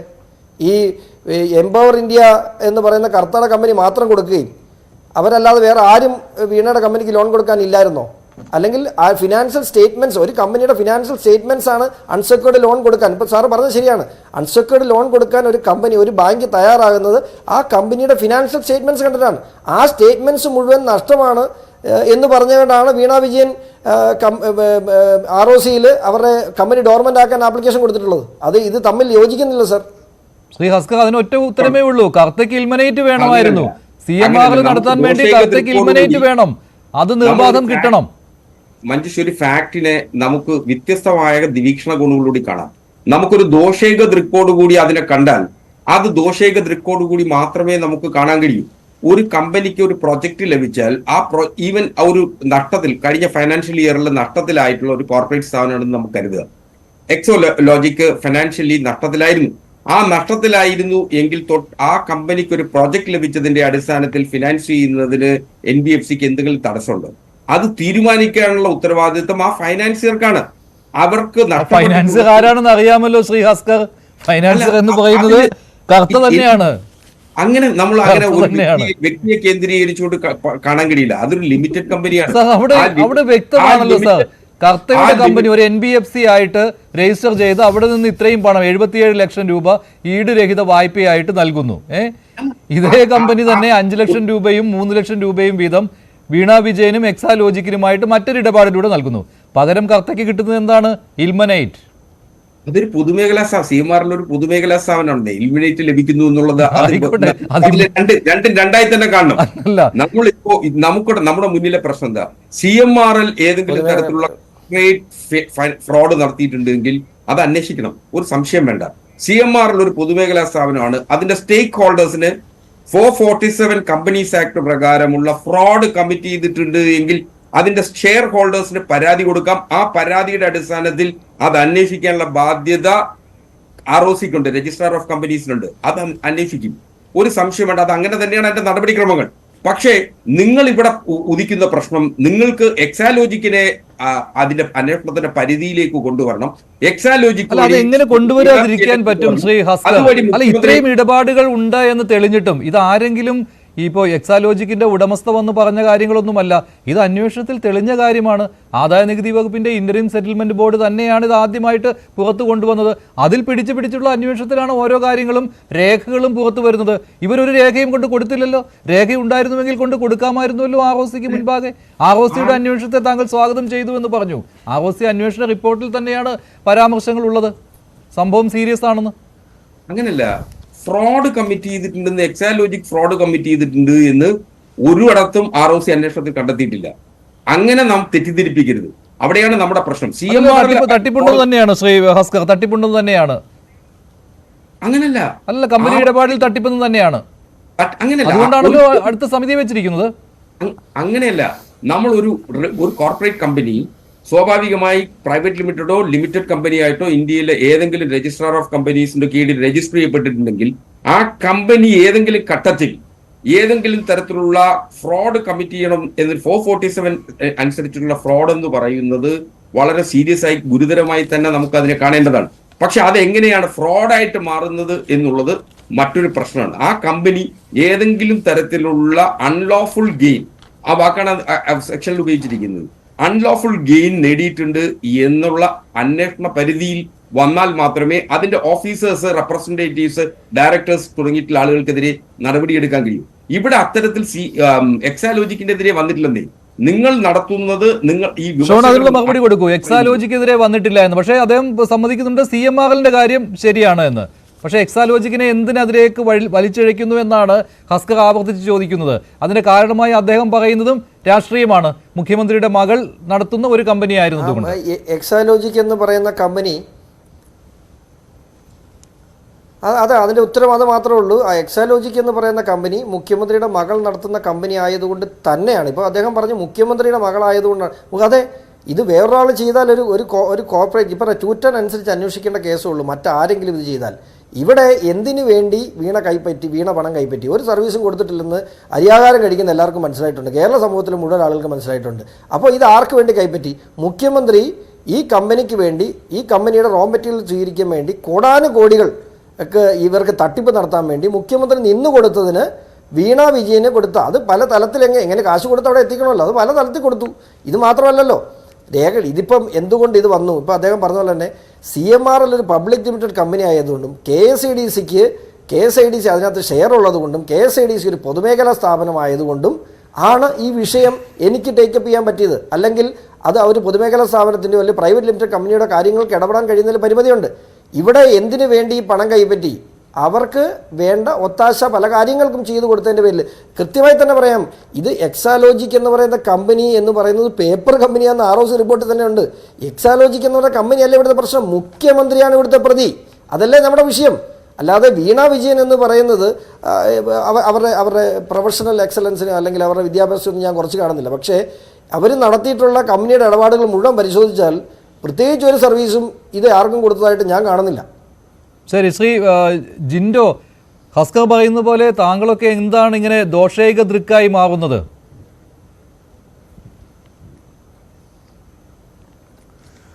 മഞ്ജുഷേ, കേരളത്തിൻ്റെ മുഖ്യമന്ത്രിയുടെ മകൾ നടത്തിയ ഒരു കമ്പനി ഇങ്ങനെ പണം വാങ്ങിയതിനെ കുറിച്ച് ചർച്ച ചെയ്യുമ്പോൾ കേരളത്തിലെ 3.5 കോടി ജനങ്ങളിൽ CPM-ന്റെ പ്രധാനപ്പെട്ട നേതാക്കന്മാരെ ഒഴിച്ച് ബാക്കി ആർക്കും ലോജിക്കലായിട്ട് മനസ്സിലാക്കാൻ പറ്റാത്തൊരു കാര്യമാണ് ഈ കമ്പനിയുടെ പേര് എക്സാലോജിക് എന്നും. ഒരു രീതിയിൽ നമുക്ക് ഒന്നും മനസ്സിലാകുന്നില്ല. ഇവരെന്ത് സേവനമാണ് കൊടുത്തതെന്ന് ഈ കമ്പനിക്കാരും പറയുന്നില്ല, വാങ്ങിയ ആളുകളും പറയുന്നില്ല, ആരും പറയുന്നില്ല. സേവനം കൊടുത്തിട്ടുണ്ട്, അതിന് കരാറുണ്ട്, പണം വാങ്ങി എന്നൊക്കെ പറയുന്ന കുറേ CPM-ന്റെ നേതാക്കന്മാർ വഴിനീളം നടന്ന് പ്രസംഗിക്കുന്നല്ലാതെ എന്ത് സേവനമാണ് കൊടുത്തതെന്ന് പറയുന്നില്ല. ഏതൊരു ചർച്ചയിൽ CPM-ന്റെ ഒരു പ്രതിനിധി പറഞ്ഞു എക്സലും പവർ പോയിന്റും ടാലിയും MS ഓഫീസൊക്കെയാണ് കൊടുത്തതെന്ന്. അങ്ങനെയാണെങ്കിൽ 1,72,00,000 രൂപയ്ക്ക് ഈ പരിപാടി കൊടുത്ത ആളുകൾ പിന്നെ എന്തിനാ ആ കമ്പനി നഷ്ടത്തിലായി പോകുന്നത്? ഇത്ര ചെറിയ പരിപാടി 1,72,00,000 രൂപയ്ക്ക് ഒരു കരിമണൽ കമ്പനിക്ക് കൊടുക്കുന്ന ഒരു കമ്പനി എന്തുകൊണ്ടാണ് ഡോർമെന്റായി നിർത്തിപ്പോകേണ്ട സാഹചര്യം ഉണ്ടാകുന്നത്? കേരളത്തിൽ ഓരോ IT കമ്പനിയും ഇത്ര ചെറിയ സേവനത്തിന് കൊടുത്തിട്ടുണ്ടെങ്കിൽ ഇത്ര ചെറിയ സേവനത്തിന് അവരുടെ ഒരു സാധനമാണ്, അവരുടെ ഒരു പ്രോഡക്റ്റ് വീണ വിജയം വിറ്റെന്നൊക്കെയാണ് പറയുന്നത്. നമുക്കറിയില്ല ഇവരെന്തൊക്കെയാണ് പറയുന്നത്. ഹസ്കർ ഒരു അഡ്വക്കേറ്റ് കൂടിയാണ്. അങ്ങനെ ഈ നടത്തിയ കച്ചവടം, അതിൽ വാങ്ങിയ പണം, ആ പണത്തിന് ടാക്സ് അടച്ചെന്ന് പറഞ്ഞാൽ, ഞാൻ നാളെ അമ്പലത്തിലെ ഭണ്ഡാരം കുത്തിപ്പൊളിച്ചിട്ട് ആ കിട്ടുന്ന പണത്തിന്റെ ടാക്സ് അടച്ചെന്ന് പറഞ്ഞ കാര്യമുണ്ടോ? അല്ലെങ്കിൽ ട്രഷറി കുത്തിപ്പൊളിച്ചാൽ അതിന് ടാക്സ് അടച്ച കാര്യമുണ്ടോ? അഴിമതി നടത്തുന്ന എല്ലാ മന്ത്രിമാരും അല്ലെങ്കിൽ രാഷ്ട്രീയ നേതാക്കന്മാരും അഴിമതി പണത്തിന് ടാക്സ് അടച്ചു എന്ന് പറഞ്ഞാൽ കൈക്കൂലി വാങ്ങുന്നതിന് ടാക്സ് അടയ്ക്കുന്ന സർക്കാർ ഉദ്യോഗസ്ഥരുണ്ടെങ്കിൽ ടാക്സ് അടച്ചാൽ കൈക്കൂലി അല്ലാതെയാകുമോ? എന്ത് ന്യായമൊക്കെ ഇവർ ഈ പറയുന്നത്? അടുത്തത് 77 ലക്ഷം രൂപ കടം വാങ്ങിയെന്ന് CMRL കർത്ത ഉൾപ്പെടെയുള്ള ആളുകൾ ഡയറക്ടർമാരായിട്ടുള്ള കമ്പനിയിൽ നിന്ന്. എനിക്ക് മനസ്സിലാകാത്ത 1,72,00,000 രൂപ ടാലിയും എക്സലും വിറ്റ് കാശുണ്ടാക്കുന്ന ഒരു കമ്പനിയുടെ മുതലാളിയായിട്ടുള്ള വീണ വിജയൻ പിന്നെ എന്തിനാ 77 ലക്ഷം രൂപ കടം വാങ്ങുന്നത്? അത് മനസ്സിലാകുന്നില്ല. ഇത്ര വലിയ മിടുക്കായിട്ടുള്ള കമ്പനി നടത്തുന്ന ആളുകൾ 77 ലക്ഷം രൂപ കടം വാങ്ങിയെന്ന്, അത് കൊടുത്തോ തിരിച്ച്? അതിനെക്കുറിച്ച് അറിയില്ല. ഇവിടെ പാവപ്പെട്ട വിദ്യാർത്ഥികൾക്ക് വിദ്യാഭ്യാസ ലോണിന് എന്തൊക്കെ രേഖകൾ കൊടുക്കണം? ഈട് കൊടുക്കണ്ടേ? ഇവിടെ 1 ലക്ഷം രൂപ ലോൺ എടുത്ത ആൾ അത് തിരിച്ചടയ്ക്കാത്തതിന്റെ പേരിൽ വീട് ജപ്തി ചെയ്യുന്ന കേരളത്തിലാണ് നമ്മൾ ജീവിക്കുന്നത്. എന്നിട്ട് വീണ വിജയൻ വാങ്ങിയ പണം തിരിച്ചടച്ചോ എന്ന് പോലും ഉത്തരമില്ല. ഇന്ന് ഹസ്കർ പറഞ്ഞത് കോർപ്പറേറ്റ് കമ്പനികൾക്ക് അങ്ങനെ കടം വാങ്ങാം ഈടില്ലാതെ എന്നാ. ഞാൻ മനസ്സിലാക്കുന്നത് ഈ ഒരു പണിയും ചെയ്യാതെ ഇങ്ങനെ പണം വാങ്ങാനായിട്ട് നാണമില്ലേ? പച്ച മലയാളത്തിൽ ചോദിച്ചാൽ ഇവിടെ കുടുംബശ്രീ ക്യാൻറ്റീനിൽ പണിയെടുക്കുന്ന ആളുകൾക്ക് ശമ്പളം കൊടുക്കുന്നില്ല. KSRTCയിൽ പണിയെടുക്കുന്ന ആളുകൾക്ക് മാസത്തിൽ 20-ാം തീയതിക്കുള്ളിൽ 2 പ്രാവശ്യമായിട്ട് കൊടുക്കാൻ അനുവദിക്കണമേ ഹൈക്കോടതി എന്നും പറഞ്ഞിട്ട് സർക്കാർ നടക്കുന്നത്. പെൻഷൻ കിട്ടാത്തതിന്റെ പേരിൽ ഒരു ഭിന്നശേഷിക്കാരൻ ആത്മഹത്യ ചെയ്ത ഒരു ദിവസമാണ് നമ്മൾ ഈ ചർച്ച ചെയ്യുന്നത്. നാണമാവില്ലേ CPM-ന്റെ നേതാക്കന്മാർക്ക്? കേരളത്തിന്റെ മുഖ്യമന്ത്രി മുഖ്യമന്ത്രിയുടെ മകള് ഒരു പണിയും ചെയ്യാതെ പണം വാങ്ങിയിട്ട് അതിനെ ന്യായീകരിക്കാൻ വേണ്ടിയിട്ട് കുറെ ആളുകൾ ഇറങ്ങിയിരിക്കുക. എന്ത് ബോധ്യത്തിന്റെ അടിസ്ഥാനത്തിൽ ഇതൊക്കെ പറയുന്നത്? ഈ നാട്ടിൽ പണിയെടുത്ത് ജീവിക്കുന്ന ആളുകൾക്ക് നാണക്കേടാണ്. നിങ്ങളാണ് പറയുന്നത് കേരളം മറ്റേ പ്രബുദ്ധതയാണെന്ന്. എന്ത് പ്രബുദ്ധതയാ CPM-കാർക്ക് പറയാനുള്ളത്? മുഖ്യമന്ത്രിയുടെ മകളും ഭാര്യയും വന്ന് മനുഷ്യചങ്ങല പിടിച്ചതിന്റെ പേരിൽ ഈ പാർട്ടിക്ക് മുഴുവൻ അവരെ ന്യായീകരിക്കേണ്ട എന്ത് രാഷ്ട്രീയ ബാധ്യതയുള്ള? അങ്ങനെയാണെങ്കിൽ കോടിയേരി ബാലകൃഷ്ണന്റെ മകൻ ബിനീഷ് കോടിയേരി കള്ളപ്പണം വലിപ്പിച്ചു എന്ന് പറഞ്ഞ പ്രശ്നത്തിൽ ജയിലിൽ കിടന്നപ്പോൾ CPM-നുള്ളത് ന്യായീകരിക്കുവാൻ? തള്ളി പറഞ്ഞില്ലേ? എന്ത് രാഷ്ട്രീയ ബാധ്യതയാണ് CPM-നുള്ളത് മുഖ്യമന്ത്രിയുടെ മകളെ ന്യായീകരിക്കാൻ? മഞ്ജുഷേ, എന്തൊരു ആവേശത്തിലാണ് ജിൻഡോ ഇപ്പോ വാദിച്ചുകൊണ്ടേയിരിക്കുന്നത്. ഒരു മുൻ മുഖ്യമന്ത്രി, അതുപോലെ മുൻ ആഭ്യന്തരമന്ത്രി, മുൻ വ്യവസായ മന്ത്രി, ഇവരുടെയൊക്കെ പേരുകൾ ആ CMRL-ന്റെ ഡയറിയിലുണ്ടെന്ന് ഇന്ററിം സെറ്റിൽമെന്റ് ബോർഡിന്റെ ഫൈൻഡിങ്സിലുണ്ട്. അപ്പോ അവർക്കെല്ലാം അവരുടേതായ ന്യായങ്ങൾ. പക്ഷേ ഒരു രാഷ്ട്രീയ വൈരാഗ്യത്തിന്റെ പേരിൽ മുഖ്യമന്ത്രിയെ വേട്ടയാടുന്നതിനു വേണ്ടി അതുവഴി CPM-നെ തകർക്കാൻ ശ്രമിക്കണമെന്ന് ആഗ്രഹിക്കുന്നതിന്റെ പേരിൽ നടത്തുന്ന രാഷ്ട്രീയ കള്ളത്തരങ്ങൾ, ആ രാഷ്ട്രീയ കള്ളത്തരത്തിന്റെ ചവിട്ടുനാടകമായി ഇപ്പൊ ഇവിടെ അരങ്ങേറിക്കൊണ്ടിരിക്കുന്നത്. അതുകൊണ്ടാ ഒരു പാർട്ടി ഇക്കാര്യത്തിൽ ന്യായീകരിക്കുന്നതിനും പാർട്ടി അതിനെ നേരിടുന്നതിനുമുള്ള സജ്ജീകരണവുമായി മുന്നിൽ നിൽക്കുന്നത്.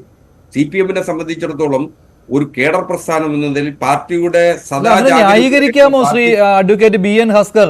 അല്ല, പാർട്ടിയുടെ അണികൾ ഇത്തരത്തിലുള്ള ബന്ധങ്ങളിൽ നിന്ന് ഒഴിഞ്ഞു നിൽക്കണം എന്ന് പാർട്ടി രേഖകൾ തന്നെ വ്യക്തമാക്കുമ്പോഴാണ് മുഖ്യമന്ത്രിയുടെ മകൾ തന്നെ അതിൽപ്പെട്ടിരിക്കുന്നത്. എന്നിട്ട് പാർട്ടി എന്തിനാണ് രാഷ്ട്രീയമായി പ്രതിരോധിക്കുന്നത്? അതിന്റെ ആവശ്യം എന്താണ്? നിങ്ങൾ കരുതുന്നത് പാർട്ടിയുടെ നേതാക്കന്മാരുടെ മക്കളും ബന്ധുക്കളും നാളെ യാതൊരു തൊഴിലും ചെയ്യാതെ വീട്ടിനുള്ളിൽ അടഞ്ഞിരിക്കണം എന്നുള്ളതാണോ നിങ്ങൾ? അങ്ങനെയല്ല, അങ്ങനെ ആരും പറയുന്നില്ല. കളങ്കിതരായവരുമായിട്ടുള്ള ബന്ധം പോലും പാടില്ല എന്ന് പറഞ്ഞിട്ടുള്ള പാർട്ടിയാണ് CPM. മറ്റു പാർട്ടികളുടെ നേരെ ഈ ആക്ഷേപം ആരും ഉന്നയിക്കില്ലല്ലോ, ഈ ചോദ്യം ആരും ഉന്നയിക്കില്ലല്ലോ. CPM-ന് നേരെയാണ് ആ ചോദ്യം ഉന്നയിക്കുന്നത്. കാരണം CPM തന്നെ വ്യക്തമാക്കിയിട്ടുള്ള കാര്യമാണ് ഇത്. കളങ്കിതരുമായിട്ടുള്ള ബന്ധം പോലും അരുത് എന്ന്. മഞ്ജുഷ, കേരളത്തിന്റെ ചരിത്രമെടുത്ത് പരിശോധിച്ചു കഴിഞ്ഞാൽ ഏതൊക്കെ ഇടതുപക്ഷ മുഖ്യമന്ത്രിമാർ കേരളം ഭരിച്ചിട്ടുണ്ടോ അവരുടെയൊക്കെ മക്കളെയും ബന്ധുക്കളെയും ചുറ്റിപ്പറ്റി ആ കാലങ്ങളിലെല്ലാം ആരോപണങ്ങൾ വന്നിട്ടുണ്ട്.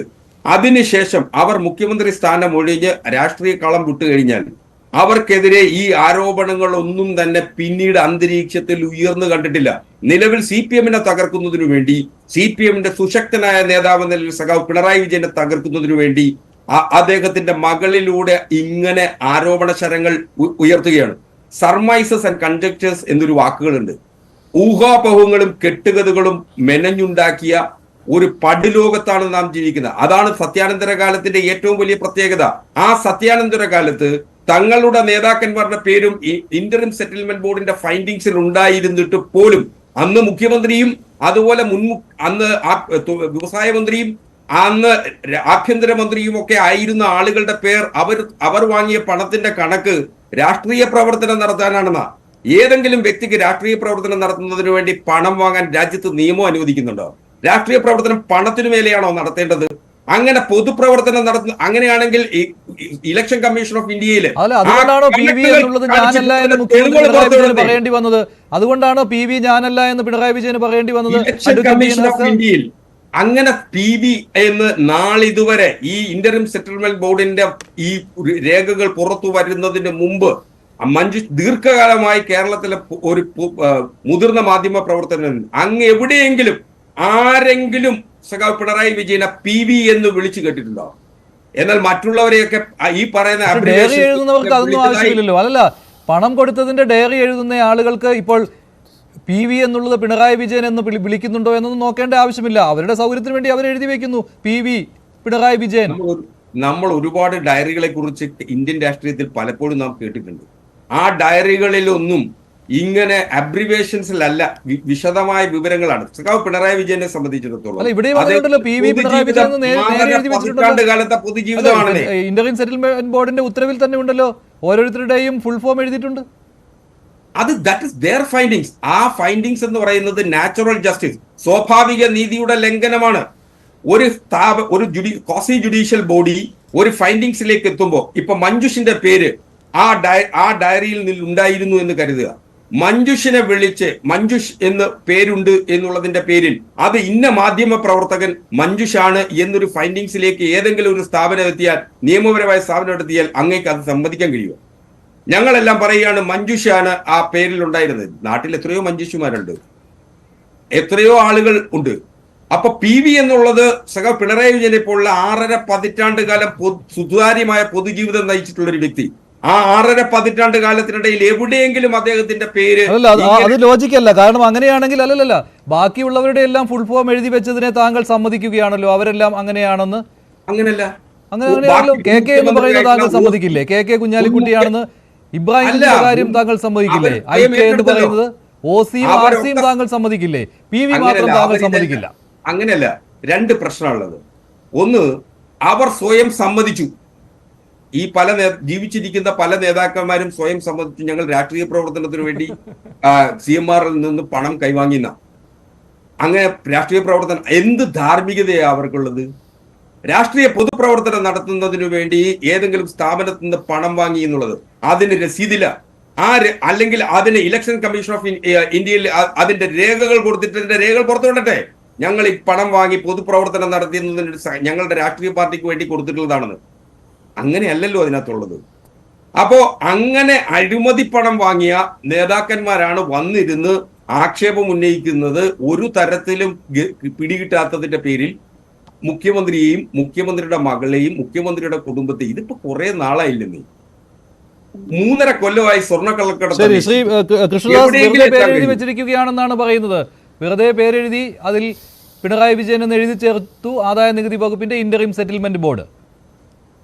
മഞ്ജുഷേ, ഇതൊരു കമ്പനി, അവരുടെ സ്ഥാപനത്തിൽ നിന്ന് അവർ അതാത് കാലങ്ങളിൽ എന്തെങ്കിലും സേവനം കൈപ്പറ്റിയതിനോ കൈപ്പറ്റാത്തതിനോ പാരിതോഷികമായോ അല്ലാതെയോ ഒക്കെ പണം കൊടുത്തു എന്നുള്ളതാണ് ആരോപണം. അതാണല്ലോ അവർക്കെതിരെ അന്വേഷണം നടക്കുന്നതും.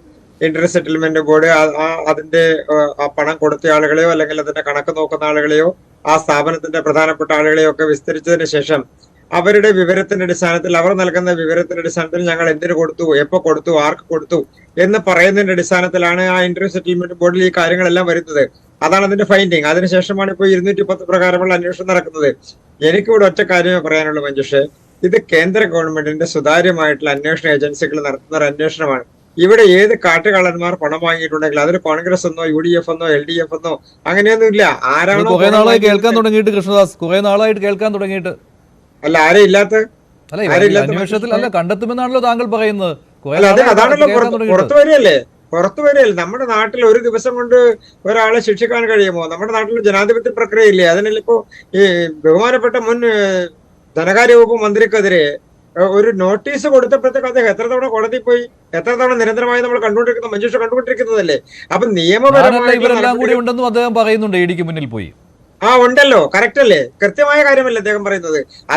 ഇതാണ് ഇതിന്റെ പ്രധാനപ്പെട്ട വിഷയം. അതായത് ശ്രീ ഹസ്കർ സൂചിപ്പിക്കുന്നത് മുഖ്യമന്ത്രിയെ വേട്ടയാടുന്നു എന്നുള്ള. അദ്ദേഹത്തെ വേട്ടയാടിയത് അദ്ദേഹത്തിന്റെ മകളും മറ്റാളുകളും ചേർന്നിട്ടാണ്. ആ കൂടെയുള്ള ആളുകൾ ആരൊക്കെയാണെന്നുള്ളത് അവർ തന്നെ പറയട്ടെ. ഇപ്പോ തോമസ് ഐസക് പറഞ്ഞിരിക്കുന്നു, ഞാൻ മാത്രമല്ല കള്ളൻ, എന്റെ കൂടെ വേറെ കുറെ കള്ളന്മാരും കൂടി ഉണ്ടായിരുന്നു എന്ന് പറയുന്ന സ്ഥിതിയിലേക്ക് എത്തിയില്ലേ? ഞാൻ മാത്രമല്ല ഇതിനെല്ലാം തീരുമാനമെടുത്തത്, മറ്റുള്ളവർ കൂടി ചേർന്നിട്ടാണ് എന്ന് എന്തുകൊണ്ടാണ് തോമസ് ഐസക് പറയുന്നത്? അപ്പൊ സ്വയം ഒരാൾ പറയുന്നതിനേക്കാൾ അപ്പുറത്ത് നേരത്തെ ശ്രീ ഹസ്കർ സൂചിപ്പിച്ചതാണ്, സ്വയം പറഞ്ഞു എന്നാണ് പറയുന്നത്. അങ്ങനെ ഓരോരുത്തർ ഇനി കാലങ്ങൾ കൊണ്ട് വന്ന് പറയും. നിയമപരമായ സംവിധാനമല്ലേ ഇവിടെ നടക്കുന്നത്? ഒരു അന്വേഷണം നടക്കുന്നു, ഇന്ററിം സെറ്റിൽമെന്റ് ബോർഡ് ഒരു കാര്യം കണ്ടെത്തിയിരിക്കുന്നു. അതിനെ തുടർന്ന് കമ്മ്യൂണിസ്റ്റ് ആക്ടിന്റെ 210 പ്രകാരമുള്ള നടപടിക്രമങ്ങൾ ആരംഭിക്കുന്നു. ആ നടപടിക്രമങ്ങൾക്ക് ഒരു സമയക്ലിപ്തതയുണ്ട്. ആ സമയക്ലിപ്തത പ്രകാരം ഇതിന്റെ കാര്യങ്ങൾ റിപ്പോർട്ടായി പുറത്തു വരുമ്പോൾ ഈ ഷോൺ അടക്കമുള്ള ആളുകൾക്ക് ഒരു സംശയവും വേണ്ട. സീരിയസ് ഫ്രോഡ് ഇൻവെസ്റ്റിഗേഷൻ ഏജൻസി തന്നെ ഇത് അന്വേഷിക്കും, എല്ലാ ഏജൻസികളും ഇത് അന്വേഷിക്കും. ഈ തരത്തിൽ പണം സംശയം ഷോൺ?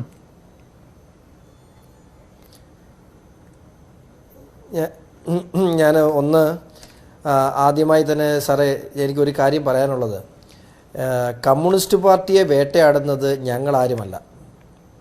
മുഖ്യമന്ത്രിയും അദ്ദേഹത്തിൻ്റെ മകളും അവരുടെ കൂട്ടുകക്ഷികളായ ഒരു ഒറ്റ ഉപജാപക സംഘങ്ങളും ഈ സംസ്ഥാനം ഒട്ടാകെ വിറ്റുമുടിച്ചുകൊണ്ട് നിങ്ങളുടെ പാർട്ടിയെ ചൂഷണം ചെയ്തതും ഇല്ലായ്മ ചെയ്യാൻ ശ്രമിക്കുന്നതും മുഖ്യമന്ത്രിയും മുഖ്യമന്ത്രിയുടെ മകളുമാണ്. ഞാനിവിടെ ഇൻട്രീം സെറ്റിൽമെൻറ്റ് ബോർഡിൻ്റെ ഉത്തരവ് ഞാൻ വായിക്കാം. അതായത് എക്സാലോജി കമ്പനിയുടെ സിംഗിൾ ഡയറക്ടറായ Veena T is daughter of prominent politician. അതിനേക്കാൾ വൃത്തിയായിട്ട് എങ്ങനെയാണ് ഒരു ഓർഡർ ഒരു ജുഡീഷ്യൽ അതോറിറ്റി എഴുതി വെച്ചേക്കുന്നത്? അത് ഇല്ലെന്നാണ് പറയുന്നത്. ഞാനൊരു കാര്യം പറയാം. ഞാൻ കണ്ണൂർ പോയപ്പോൾ മുൻ സംസ്ഥാന സെക്രട്ടറി ചടയൻ ഗോവിന്ദൻ്റെ മകനെ കണ്ടു. എന്നെ വന്ന് പരിചയപ്പെട്ടു. ഞാൻ ഞെട്ടിപ്പോയി.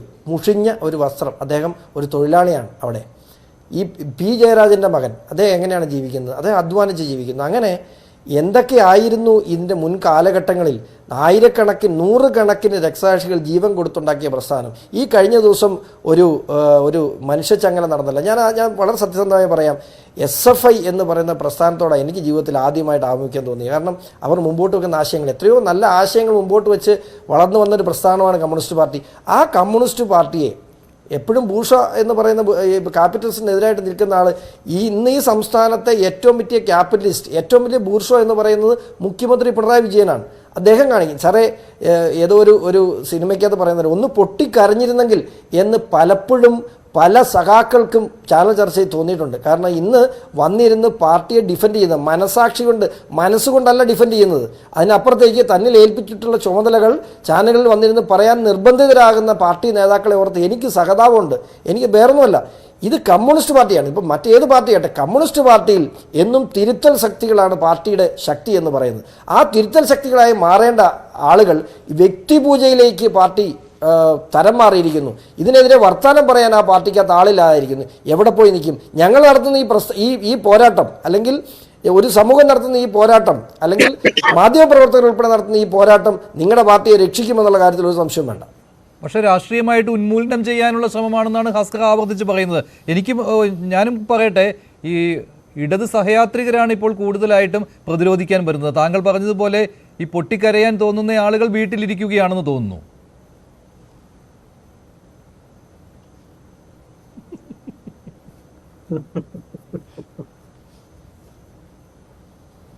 ജിൻഡോ, താങ്കൾ നേരത്തെ ചോദിച്ചിരുന്നു, എന്താണ് ഹസ്കർ ആവർത്തിച്ച് പറയുന്നുണ്ടായിരുന്നു ഈ രാഷ്ട്രീയ ഉന്മൂലന സിദ്ധാന്തത്തെക്കുറിച്ച്? മഞ്ജുഷേ, എനിക്ക് അതിൽ 2-3 കാര്യങ്ങൾ അദ്ദേഹത്തോട് മറുപടി പറയാനുണ്ട്, താങ്കൾ എനിക്ക് സമയം അനുവദിക്കുകയാണെങ്കിൽ.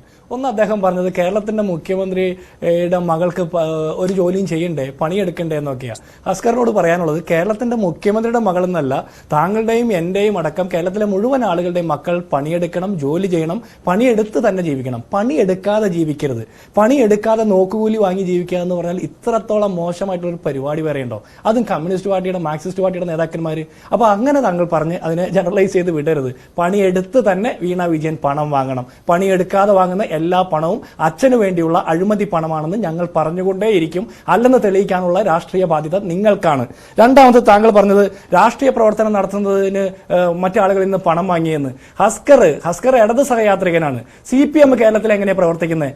MP ഗോവിന്ദൻ മാഷ് പണ്ട് ഡ്രില്ല് നടത്തിയതിന്റെ പണം കൊണ്ടാണോ? അല്ലെങ്കിൽ പിണറായി വിജയൻ പണ്ട് വേറെ എന്തെങ്കിലും പണി നടത്തിയതിന്റെ പണം കൊണ്ടാണോ? നാളെ ഇതുവരെ വേറെ എന്തെങ്കിലും ജോലി ഇവർ ചെയ്തിട്ടുണ്ടോ? അപ്പൊ കേരളത്തിലെ മുഴുവൻ രാഷ്ട്രീയ പ്രസ്ഥാനങ്ങളും, CPM ആയിക്കോട്ടെ, കോൺഗ്രസ് ആയിക്കോട്ടെ, BJP ആയിക്കോട്ടെ, ആം ആദ്മി പാർട്ടി അടക്കം ക്രൗഡ് ഫണ്ടിങ്ങിലൂടെയും മറ്റ് സ്പോൺസർഷിപ്പിലൂടെയും സംഭാവനകളിലൂടെയും തന്നെയാണ്. പിന്നെ എന്തിനു വേണ്ടിയിട്ടാണ് നിങ്ങൾ ഈ ബക്കറ്റ് വിരുവായിട്ട് നാട്ടിൽ മുഴുവൻ നടക്കുന്നത്? ഈ ബക്കറ്റ് വിരുവ് നടത്തുന്നത് പണം വാങ്ങുന്നല്ലേ, മറ്റാളുകളിൽ നിന്ന് വാങ്ങുന്നല്ലേ? അപ്പൊ ഏത് രീതിയിൽ വാങ്ങിയാലും, വ്യവസായിയുടെ നിന്ന് വാങ്ങിയാലും, സാധാരണപ്പെട്ട ആളുകളുടെ നിന്ന് വാങ്ങിയാലും, കൂലി തൊഴിലാളിയുടെ നിന്ന് വാങ്ങിയാലും, അങ്ങനെ വാങ്ങുന്ന പണം കൊണ്ട് തന്നെയാണ് ഇവിടെ രാഷ്ട്രീയ പ്രവർത്തനം നടത്തുന്നത്. മഹാത്മാഗാന്ധിയുടെ കാലത്ത് പോലും, ഗാന്ധിജി പോലും ഇങ്ങനെ ആളുകളിൽ നിന്ന് സംഭാവന വാങ്ങിയിട്ടാണ് ഇവിടെ രാഷ്ട്രീയ പ്രവർത്തനം നടത്തിയിട്ടുള്ളത്. താങ്കൾ എന്ത് രാഷ്ട്രീയ ബോധ്യത്തിന്റെ അടിസ്ഥാനത്തിൽ അങ്ങനെ അഭിപ്രായം പറയുന്നത്? ഇനി അടുത്തത്, താങ്കൾ പറഞ്ഞത് മുഖ്യമന്ത്രിയെ വേട്ടയാടുന്നു. കോടിയേരി ബാലകൃഷ്ണന്റെ മകന് എതിരെ കേസ് വന്നപ്പോൾ, കള്ളപ്പണം വെളുപ്പിക്കലുമായി ബന്ധപ്പെട്ട കേസ് വന്നപ്പോൾ വേട്ടയാടലാണ് എന്നും പറഞ്ഞ് പാർട്ടി സെക്രട്ടറിക്കും പാർട്ടി സെക്രട്ടറിയുടെ മകനും വേണ്ടിയിട്ട് ഒരു നേതാവും ഇറങ്ങി വരുന്നത് ഞങ്ങളാരും കണ്ടില്ലല്ലോ. പിന്നെ എന്തുകൊണ്ട് മുഖ്യമന്ത്രിയുടെ മകളും ഭാര്യയുമായി ബന്ധപ്പെട്ട ആക്ഷേപത്തിൽ വരുമ്പോൾ ഇത് ഞങ്ങളെ വേട്ടയാടുന്നതാണെന്ന് പറയുന്നത്? ആരെ വേട്ടയാടുന്നത്? മുഖ്യമന്ത്രിയും MLA യും ഒന്നുമല്ലാത്ത കാലത്ത് ഊരിപ്പിടിച്ച വാളിന്റെയും കളിത്തോക്കിന്റെയും മുമ്പിലൂടെ വിരിമാറ് കാട്ടിക്കൊണ്ട് നടന്നുപോയ പിണറായി വിജയൻ ഇന്ന് കേരളത്തിലെ സർവ്വ സൈന്യാധിപനായിട്ട്, ഏകാധിപതിയായിട്ട് വാഴുന്ന കാലത്ത് അദ്ദേഹത്തെ വേട്ടയാടുന്നു എന്ന് പറഞ്ഞ് പരിതപിക്കാൻ താങ്കൾക്ക് അല്പമെങ്കിലും നാണം വേണം. അടുത്തത്, താങ്കൾ പറഞ്ഞത് KK എന്ന് പറഞ്ഞാൽ കുഞ്ഞാലിക്കുട്ടിയും, IK എന്ന് പറഞ്ഞാൽ ഇബ്രാഹിം കുഞ്ഞും, OC എന്ന് പറഞ്ഞാൽ ഉമ്മൻചാണ്ടിയും മറ്റും ഒക്കെയാണെന്ന് പറഞ്ഞു. ഈ PV എന്ന് പറഞ്ഞാൽ പിണറായി വിജയൻ അല്ല എന്നും പറഞ്ഞു. കോൺഗ്രസിന്റെയും UDF-ന്റെ നേതാക്കന്മാർ സംഭാവന വാങ്ങിയിട്ടുണ്ടെങ്കിൽ വാങ്ങി എന്ന് പറയാനുള്ള മിനിമം ബാധ്യതയെങ്കിലും കാണിക്കുന്നുണ്ട്. ഇത് വാങ്ങിക്കൊണ്ടുപോയിട്ട് വീട്ടിൽ കൊണ്ടുപോയി വെച്ചിട്ട് അത് വാങ്ങിയില്ല എന്ന് പറയുന്ന ഉളുപ്പില്ലാത്ത വർത്താനം പറയുന്ന പരിപാടിക്ക് പണ്ട് ഫാരിസ് അബൂബക്കർ നിങ്ങളുടെ നേതാക്കന്മാരുടെ മുഖത്ത് നോക്കി അതിന് പറഞ്ഞിട്ടുണ്ട് മറുപടി. അത് ഞാൻ വീണ്ടും ആവർത്തിക്കുന്നില്ല, എന്നെ കൊണ്ട് അത് പറയിപ്പിക്കാൻ ഇരിക്കുന്നതാണ് താങ്കൾക്ക് നല്ലത്. ഇനി ഒരു കാര്യം ചോദിക്കട്ടെ, നിങ്ങളുടെ CPM-ന്റെ കേന്ദ്ര കമ്മിറ്റി തന്നെ തീരുമാനമുണ്ടല്ലോ കളങ്കിതരുമായിട്ട് ഒരു കച്ചവടത്തിനും പോകരുന്ന്. സെബിയുടെ നിരോധനം നേരിട്ട കമ്പനി, അതുപോലെ 9 കേസുകൾക്ക് വിധേയമാക്കപ്പെട്ട കമ്പനി, വിജയ് മല്യയുടെ യുണൈറ്റഡ് സ്പിരിറ്റ് സ്കാമിൽ ബന്ധപ്പെട്ട ഒരാള്, നോക്കിയ ഇടപാടിൽ അനധികൃതമായിട്ട് ഇടപെട്ട ഒരാള് ആരാണെന്ന് അറിയണ്ടേ? ജയ്ക്ക് ബാലകുമാർ, കേരളത്തിന്റെ മുഖ്യമന്ത്രി പിണറായി വിജയന്റെ മകൾ വീണ വിജയന്റെ എക്സാലോജിക് സൊല്യൂഷൻസിന്റെ മെന്റർ ആയിരുന്നു. അതിനെക്കുറിച്ച് PT തോമസ് ചോദിച്ചപ്പോൾ എക്സാലോജിക് സൊല്യൂഷൻസ് 2-3 ദിവസം അപ്രത്യക്ഷമായി. പിന്നീട് അത് പ്രത്യക്ഷപ്പെട്ടപ്പോൾ മെന്ററുടെ പേരുണ്ടായിരുന്നില്ല. ഈ മെന്റർ എവിടെ പോയി പിന്നെ? അപ്പോ ഇതെല്ലാം മൂടി വെക്കാനുണ്ട്. ഈ മെന്ററുടെ കമ്പനിക്ക് പ്രൈസ് വാട്ടർ കൂപ്പേഴ്സിന് അനധികൃതമായിട്ട് ടെൻഡറുകളില്ലാതെ നിരവധി കൺസൾട്ടൻസി കരാറുകൾ കോടിക്കണക്കിന് രൂപയുടെ കേരളത്തിൽ പിണറായി വിജയൻ സർക്കാർ കൊടുത്തില്ലേ? അപ്പം നിങ്ങൾ ഇതൊക്കെ മൂടി വെച്ചാലും കേരളത്തിലെ കമ്മ്യൂണിസ്റ്റുകാരെ മാർക്സിസ്റ്റുകാരെ പോലും നിങ്ങൾക്ക് ഇത് ബോധ്യപ്പെടുത്താൻ പറ്റില്ല. ചാനൽ ചർച്ചയിൽ വന്ന് മുമ്പ് VS ചോദിച്ച ഒരു കാര്യമാണ്, അത് ഈ ഫാരിസിന്റെ കാര്യം ഇവിടെ പറഞ്ഞതുകൊണ്ടാണ്, ജിൻഡോ ഫാരിസിനെ ഉദാഹരിച്ചതും കൊണ്ട് കൂടിയാണ് ഞാനിത് പറയുന്നത്. കളങ്കിതന്റെ പണം ഈ പാർട്ടിക്ക് വേണ്ട. ആ ചരിത്രപരമായ ഒരു ഡയലോഗ് ഉണ്ടായിരുന്നു VS അച്യുതാനന്ദന്റെ. അതെങ്കിലും ഈ ന്യായീകരിക്കുന്നവർ ഓർക്കുന്നത് നല്ലതാണ്. മഞ്ജുഷേ, മഹാത്മാഗാന്ധിജി രാഷ്ട്രത്തിന്റെ രാഷ്ട്രീയ സ്വത്വമാണ്. ആ മഹാത്മാഗാന്ധി ഇങ്ങനെ വഴിനീളെ കളങ്കിതരുടെ പണം വാങ്ങിയെന്ന് വിശ്വസിക്കുന്ന ജിൻഡോയുടെ എന്ത് മറുപടിയാണ് ഞാൻ പറയേണ്ടത്? മഹാത്മാഗാന്ധി വാങ്ങിയതുപോലെയാണ് ഉമ്മൻചാണ്ടി. താങ്കൾ ചെവി കൊണ്ട് തന്നെയല്ലേ കേട്ടെ ഭാസ്കറെ? കളങ്കിത പണം വാങ്ങിയെന്നല്ല പറഞ്ഞു. സംഭാവനകൾ സ്വീകരിച്ചുകൊണ്ട് ഞാൻ പറഞ്ഞില്ല. താങ്കൾ കാതുകൊണ്ട് കേൾക്കണം, താങ്കളുടെ കാതുകൊണ്ട് കേൾക്കണം. പിണറായി വിജയന്റെ കാതുകൊണ്ട് കേട്ടിട്ട് കാര്യമില്ല. അങ്ങനെയല്ല, ചരിത്രബോധമില്ലാതെ ഇങ്ങനെ സംസാരിക്കില്ലേ? ഞാൻ പറയുന്നത് ബോധ്യത്തിന്റെ അടിസ്ഥാനത്തിലാണ്. സംഭാവന വാങ്ങി തന്നെയാണ് പ്രവർത്തിക്കുന്നത്, അല്ലാതെ കളങ്കിതരുടെ പണം വാങ്ങിയെന്ന് ഞാൻ പറഞ്ഞിട്ടില്ല. താങ്കൾക്ക് എന്തുകൊണ്ട് അത് കൃത്യമായിട്ട് മനസ്സിലാകാത്തത്? പറയുന്നത് അതേ അർത്ഥത്തിൽ മനസ്സിലാകാത്തത് ഇടത് സഹയാത്രികരുടെയും കൂടി ഒരു രോഗമാണ്. ഇതെന്താ പകർച്ചവ്യാധിയാണോ? പറഞ്ഞാൽ അത് അങ്ങനെ മനസ്സിലാകാതെ പോകുന്നത്. ഒരു നിമിഷം ജിൻഡോ, വികാരത്തിന് അടിമപ്പെടാതെ ജിൻഡോ, ഒറ്റ നിമിഷം. നിങ്ങൾക്ക് കർത്തയെ സംബന്ധിച്ച് കളങ്കിതനാണെന്നുള്ള ആക്ഷേപമുണ്ട്, ശരിയല്ലേ? നിങ്ങൾ കർത്ത കളങ്കിതനാണ്, അയാൾ അഴിമതി പണം നൽകി എന്ന് നിങ്ങൾക്ക് ആക്ഷേപമുണ്ട്. ആ അഴിമതി പണം വാങ്ങിയതിൽ 1/2 ഡസൻ നേതാക്കന്മാർ നിങ്ങളുടെ ഒപ്പമാണ്. ഞാൻ ജയ്ക്ക് ബാലകുമാർ ജിൻഡോ ഒരു നിമിഷം, ഞാൻ ജയ്ക്ക് ബാലകുമാറിനെ കുറിച്ചാണ് പറഞ്ഞത്. ജയ്ക്ക് ബാലകുമാർ, കുറിച്ചല്ല പറഞ്ഞത്, ജയ്ക്ക് ബാലകുമാറിനെ കുറിച്ചാണ് പറഞ്ഞത്. താങ്കൾ എന്താ ഇത് കേൾക്കാതെ പോകുന്നത്? കർത്തയെക്കുറിച്ച് നിങ്ങൾക്ക് കർത്തയുടെ പണം വാങ്ങാവോ എന്നാണ് ഹസ്കർ ചോദിക്കുന്നത്. കർത്തയുടെ പണം നല്ല പണമാണ്, അതുകൊണ്ട് നിങ്ങൾക്ക് വാങ്ങാം. അത് സംഭാവനയാണ്. സംഭാവന വാങ്ങിയാൽ അതിന് രസീത് കൊടുക്കണ്ടേ ജിൻഡോ? അങ്ങനെയല്ലേ? ഞാനും ഒക്കെ പൊതുപ്രവർത്തകരാന്നേ, ഞങ്ങളും ഒക്കെ കൊടുക്കാറുണ്ട്, സംഭാവന വാങ്ങാറുണ്ട്. ആ സംഭാവന ഞങ്ങളുടെ സംഘടനയുടെ താങ്കളോട് പറഞ്ഞു കർത്ത? ഏത്? അങ്ങനെയാണെങ്കിൽ ആരെങ്കിലും പറഞ്ഞോ? അത് ആ രസീത് ഉണ്ടായിരുന്നെങ്കിൽ ഉറപ്പായും ആ രസീത് എൻക്വയറിയിൽ കണ്ടെത്തത്തില്ലേ? ഇന്ററിം സെറ്റിൽമെന്റ് ബോർഡിന്റെ മുമ്പാകെ അത് ഹാജരാക്കില്ലേ? രസീത് ഉണ്ടായിരുന്നു. ഇപ്പൊ രസീത് വാങ്ങിന്ന അങ്ങനെയെങ്കിൽ വേണ്ട, രസീത് ഇല്ലാതെ നിങ്ങൾ രസീത് കൊടുത്ത് തന്നെയാ വാങ്ങിയേ. ആ രസീതിന്റെ കണക്ക് കോൺഗ്രസ് പാർട്ടി ഈ ഇലക്ഷൻ കമ്മീഷൻ ഓഫ് ഇന്ത്യയിൽ പ്രഖ്യാപിച്ചിട്ടുണ്ടോ? മുസ്ലിം ലീഗ് പ്രഖ്യാപിച്ചിട്ടുണ്ടോ? ഇത് രണ്ടും നിങ്ങൾ പറ. പ്രഖ്യാപിച്ചിട്ടുണ്ടെങ്കിൽ ഞാൻ ഇപ്പോ പറയുന്ന ഉത്തരവാദിത്ത ബോധത്തോടുള്ള ഈ പറഞ്ഞ ആരോപണങ്ങൾ ഞാൻ പിൻവലിക്കാൻ തയ്യാറാണ്. അല്ലാത്ത പക്ഷം നിങ്ങൾ ഇങ്ങനെ ആവേശം കൊള്ളുന്നത് രാഷ്ട്രീയ വേട്ടയാടലുകളാണ് മാത്രമാണെന്ന് ഞാൻ പറയും. ജയ്ക്ക് ബാലകുമാർ അറിയപ്പെടുന്ന ഒരു മെന്ററാണ്. ഒരു കോർപ്പറേറ്റ് ലോകത്ത് അദ്ദേഹത്തെ സംബന്ധിച്ച് ഈ സോഫ്റ്റ്വെയർ രംഗത്ത് അദ്ദേഹത്തിന് അസാമാന്യ പ്രാമുഖ്യമുള്ള വ്യക്തിത്വമാണ് എന്നുള്ളതിന് അങ്ങ് പരിശോധിച്ച് ബോധ്യപ്പെടും. ഒരുപക്ഷെ അദ്ദേഹം ഇന്ത്യയിലെ നിരവധി കോർപ്പറേറ്റ്, ഇന്ത്യയിൽ മാത്രമല്ല മൾട്ടിനാഷണൽ കമ്പനീസിനും ലോകത്താകമാനമുള്ള വിവിധ കോർപ്പറേറ്റുകളിൽ അദ്ദേഹം സേവനം നൽകുന്നുണ്ട് എന്നാണ് ഞാൻ മനസ്സിലാക്കിയത്. എന്റെ അന്വേഷണത്തിലാണ്. എനിക്ക് അദ്ദേഹത്തെ യാതൊരു പരിചയമില്ല, അദ്ദേഹത്തെ എനിക്ക് ന്യായീകരിക്കേണ്ട യാതൊരു ആവശ്യകതയില്ല.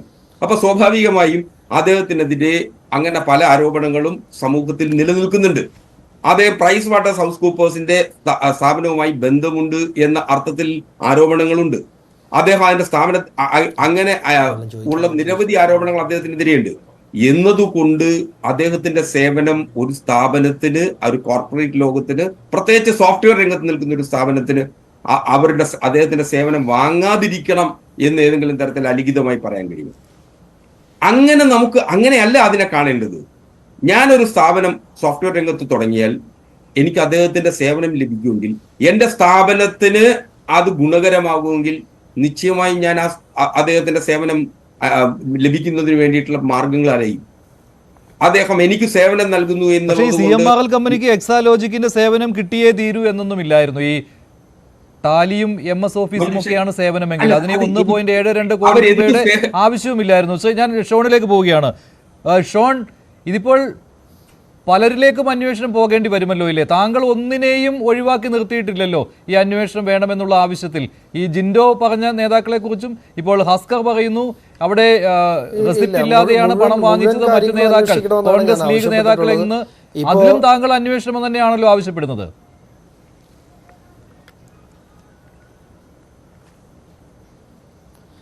അതല്ല, ഇപ്പോൾ ഇവിടെ പറഞ്ഞു കേൾക്കുമ്പോൾ ചിരി വരുന്നു. ഇതൊക്കെ സാധാരണക്കാർ കേട്ടോണ്ടിരിക്കുകയാണ് എന്നുള്ളൊരു ബോധ്യം എല്ലാവർക്കും ഉണ്ടാകണം. ഞങ്ങളുടെ ആളുകളിൽ 2 പേരല്ലേ ഉള്ളൂ, നിങ്ങളുടെ ആളുകൾ 3 പേരില്ലേ, മറ്റേ ആളുകൾ 4 പേരില്ലേ, ഞങ്ങളെക്കാൾ കൂടുതൽ അഴിമതി നടത്തിയത് നിങ്ങളല്ലേ. ഇതൊക്കെ പൊതുസമൂഹം കണ്ടുകൊണ്ടായിരിക്കുന്നത്, കേട്ടോണ്ടായിരിക്കുന്നത്. ഇതിനൊക്കെ മാർക്കിടുന്നുണ്ട് എന്ന് ഓർത്താൽ എല്ലാവർക്കും നല്ലത്. താങ്കൾ ആവശ്യപ്പെട്ടിരിക്കുന്ന അന്വേഷണത്തിൽ ഇത് കൂട്ടായ ഒരു അന്വേഷണത്തിന് വേണ്ടി തന്നെയാണല്ലോ അല്ലേ? ആരെയും ഒഴിവാക്കിയിട്ടില്ല. അതെ, 100%. ഞാൻ അതിനകത്ത് പിണറായി വിജയൻ തന്നെ ഞാൻ പറഞ്ഞിട്ടില്ലല്ലോ. മുഴുവൻ ഈ ഇൻറ്ററിം സെറ്റിൽമെൻറ്റ് ബോർഡിൻ്റെ ഉത്തരവിൽ പരാമർശിച്ചിട്ടുള്ള മുഴുവൻ ആളുകൾക്കെതിരെയും അന്വേഷണം ഉണ്ടാകണം. മുഴുവൻ ആളുകൾക്കിടെയും അന്വേഷണം ഉണ്ടാകും. ഇപ്പം നമ്മൾ കണ്ടിട്ടുള്ള പേരുകളല്ലാതെ നിരവധി പേരുകളുണ്ട് ഇനി. അപ്പോൾ മുഴുവൻ ആളുകൾക്കെതിരെയും അന്വേഷണം ഉണ്ടാകണം. ആ അന്വേഷണത്തിൻ്റെ അടിസ്ഥാനത്തിൽ കുറ്റക്കാരാണ് ശിക്ഷിക്കണം. ഇപ്പോൾ ചിലർ അത് അഡ്മിറ്റ് ചെയ്തവരുണ്ട്. അഡ്മിറ്റ് ചെയ്തതിനും പ്രശ്നമുണ്ട്. അഡ്മിറ്റ് ചെയ്തതനുസരിച്ച് IT ആക്ട് സെക്ഷൻ 80 GGB അനുസരിച്ച് അങ്ങനെ ഒരു പണം ഒരു സ്ഥാപനത്തിൽ നിന്നും കൈപ്പറ്റിയിട്ടുണ്ടെങ്കിൽ ആ കൈപ്പറ്റിയ പണത്തിന് ടാക്സ് ഫ്രീ ആണ്. അപ്പോൾ അത് കൃത്യമായി ഇൻകം ടാക്സ് ഡിപ്പാർട്ട്മെന്റിനെ ആ രാഷ്ട്രീയ പാർട്ടി ബോധ്യപ്പെടുത്തിയിരിക്കണം. അത് ബോധ്യപ്പെടുത്തിയിട്ടുണ്ടോ? ഇതൊക്കെ അന്വേഷണ പരിധിയിൽ വരേണ്ട കാര്യങ്ങളാണ്. മറ്റൊരു കാര്യം കൂടിയുണ്ട് ശ്രീ ഷോൺ ജോർജ്. ഇപ്പോൾ താങ്കൾ ഇത് പറയുമ്പോൾ എന്തുകൊണ്ടാണ് ഈ കോൺഗ്രസ് പാർട്ടിയിൽ നിന്ന് ഇപ്പോൾ അത്ര ശക്തമായിട്ട് ഈ വിവാദത്തെക്കുറിച്ച്, ഈ മാസപ്പടി വിവാദത്തെക്കുറിച്ച് ആരോപണങ്ങൾ ഉണ്ടാകാത്തത് എന്ന ചോദ്യം ഉയരുന്നുണ്ട്. ഈ ചർച്ചയിലും അങ്ങനെയുള്ള ചോദ്യം വന്നിരുന്നുവല്ലോ. അവിടെ മാത്യു കുഴൽനാടൻ ഒരു ഒറ്റയാൾ പോരാട്ടമായിട്ട് തന്നെയുണ്ട്. പക്ഷേ അദ്ദേഹത്തിൻ്റെ ഭാഗത്തു നിന്നും ഒരു വലിയ രീതിയിലുള്ള നിയമ പോരാട്ടം കാണുന്നില്ല. പക്ഷേ താങ്കൾ ഇങ്ങനെ നിയമ പോരാട്ടമായി വരുമ്പോൾ അതിനുള്ള പിന്തുണ മാധ്യമങ്ങളിലൂടെ അദ്ദേഹം നൽകുന്നുമുണ്ട്. മാത്യു ആണോ താങ്കളുടെ പിന്നിലുള്ള ശക്തി?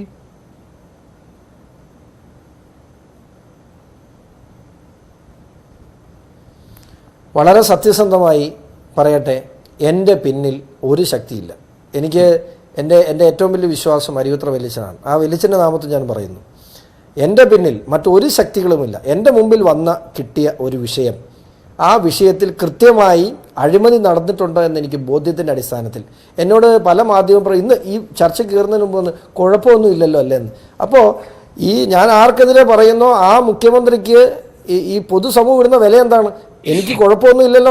എനിക്ക് ദിവസം വരുന്ന ഒരു 50 ഫോണ് ഇപ്പോൾ എനിക്ക് എവിടെയാണ്, കുഴപ്പമൊന്നുമില്ലല്ലോ, പ്രശ്നമൊന്നുമില്ലല്ലോ, സുരക്ഷിതമാണല്ലോ എന്ന് ചോദിച്ചാണ്. അപ്പോൾ ആ മുഖ്യമന്ത്രിക്ക് ഇടുന്ന മാർക്ക്, ജനം ഇടുന്ന മാർക്ക് എന്താണെന്ന് ഓർത്തത്? അതായത് കഴിഞ്ഞ കാല ചരിത്രങ്ങളനുസരിച്ച് ഉന്മൂലന രാഷ്ട്രീയമാണല്ലോ കൂടപ്പിറപ്പ്. അതുകൊണ്ട് തന്നെ എന്നെ ആളുകൾ വിളിച്ച് ഏറ്റവും കൂടുതൽ എന്നോട് സ്നേഹമുള്ള, എന്നെ ഇഷ്ടപ്പെടുന്ന ആളുകൾ എന്നോട് ഏറ്റവും ചോദിക്കുന്നില്ല. ഞാൻ തീർത്ത് പറയട്ടെ, ഇത് ഏതറ്റം വരെയും ജീവിച്ചിരിപ്പുണ്ടെങ്കിൽ ഏതറ്റം വരെയും ആരുടെയും സഹായമില്ലാതെ പോകും. കാരണം എനിക്ക് എൻ്റെ ജുഡീഷ്യറിയിൽ, എൻ്റെ നിയമവ്യവസ്ഥയിൽ, ഇന്ത്യൻ ഭരണഘടനയിൽ എനിക്ക് ഉറച്ച വിശ്വാസമുണ്ട്. ഇത് എത്തിക്കേണ്ടിടത്ത് എത്തിക്കാൻ കഴിയുമെന്ന് എനിക്ക് തികഞ്ഞ വിശ്വാസമുണ്ട്. ശരി ഹസ്കർ, ഈ ഉന്മൂലന സിദ്ധാന്തം എന്ന് പറയുന്നത് ഇപ്പോൾ ഷോണിനോട് ഈ ഫോൺ ചെയ്ത് ചോദിക്കുന്നവർ ആ ഒരു സംശയമുള്ളത് കൊണ്ടാണ് കേട്ടോ അങ്ങനെയുള്ള ഫോൺ കോളുകൾ വരുന്നത്. അപ്പോൾ എവിടെയാണ് ഈ ഉന്മൂലന സിദ്ധാന്തം? ആർക്കെതിരെയാണ് പ്രയോഗിക്കുന്നത്? ഇത് ഷോൺ ഇത് പറഞ്ഞപ്പോൾ ഞാൻ ഓർത്തു പോകുന്നത് പണ്ട് ശ്രീ നവാബ് രാജേന്ദ്രന്റെ ഒരു സംഭവമാണ്. തമാശയായി പറഞ്ഞു കേട്ടതായിരിക്കും. ശ്രീ നവാബ് രാജേന്ദ്രൻ നിരന്തരം അന്നത്തെ മുഖ്യമന്ത്രിയായിരുന്ന ശ്രീ കരുണാകരനെതിരെ നിരന്തരം കേസുകൾ നൽകുകയും ഹൈക്കോടതിയിൽ അദ്ദേഹം നേരിട്ടെത്തി വാദിക്കുകയും ചെയ്യുമായിരുന്നു.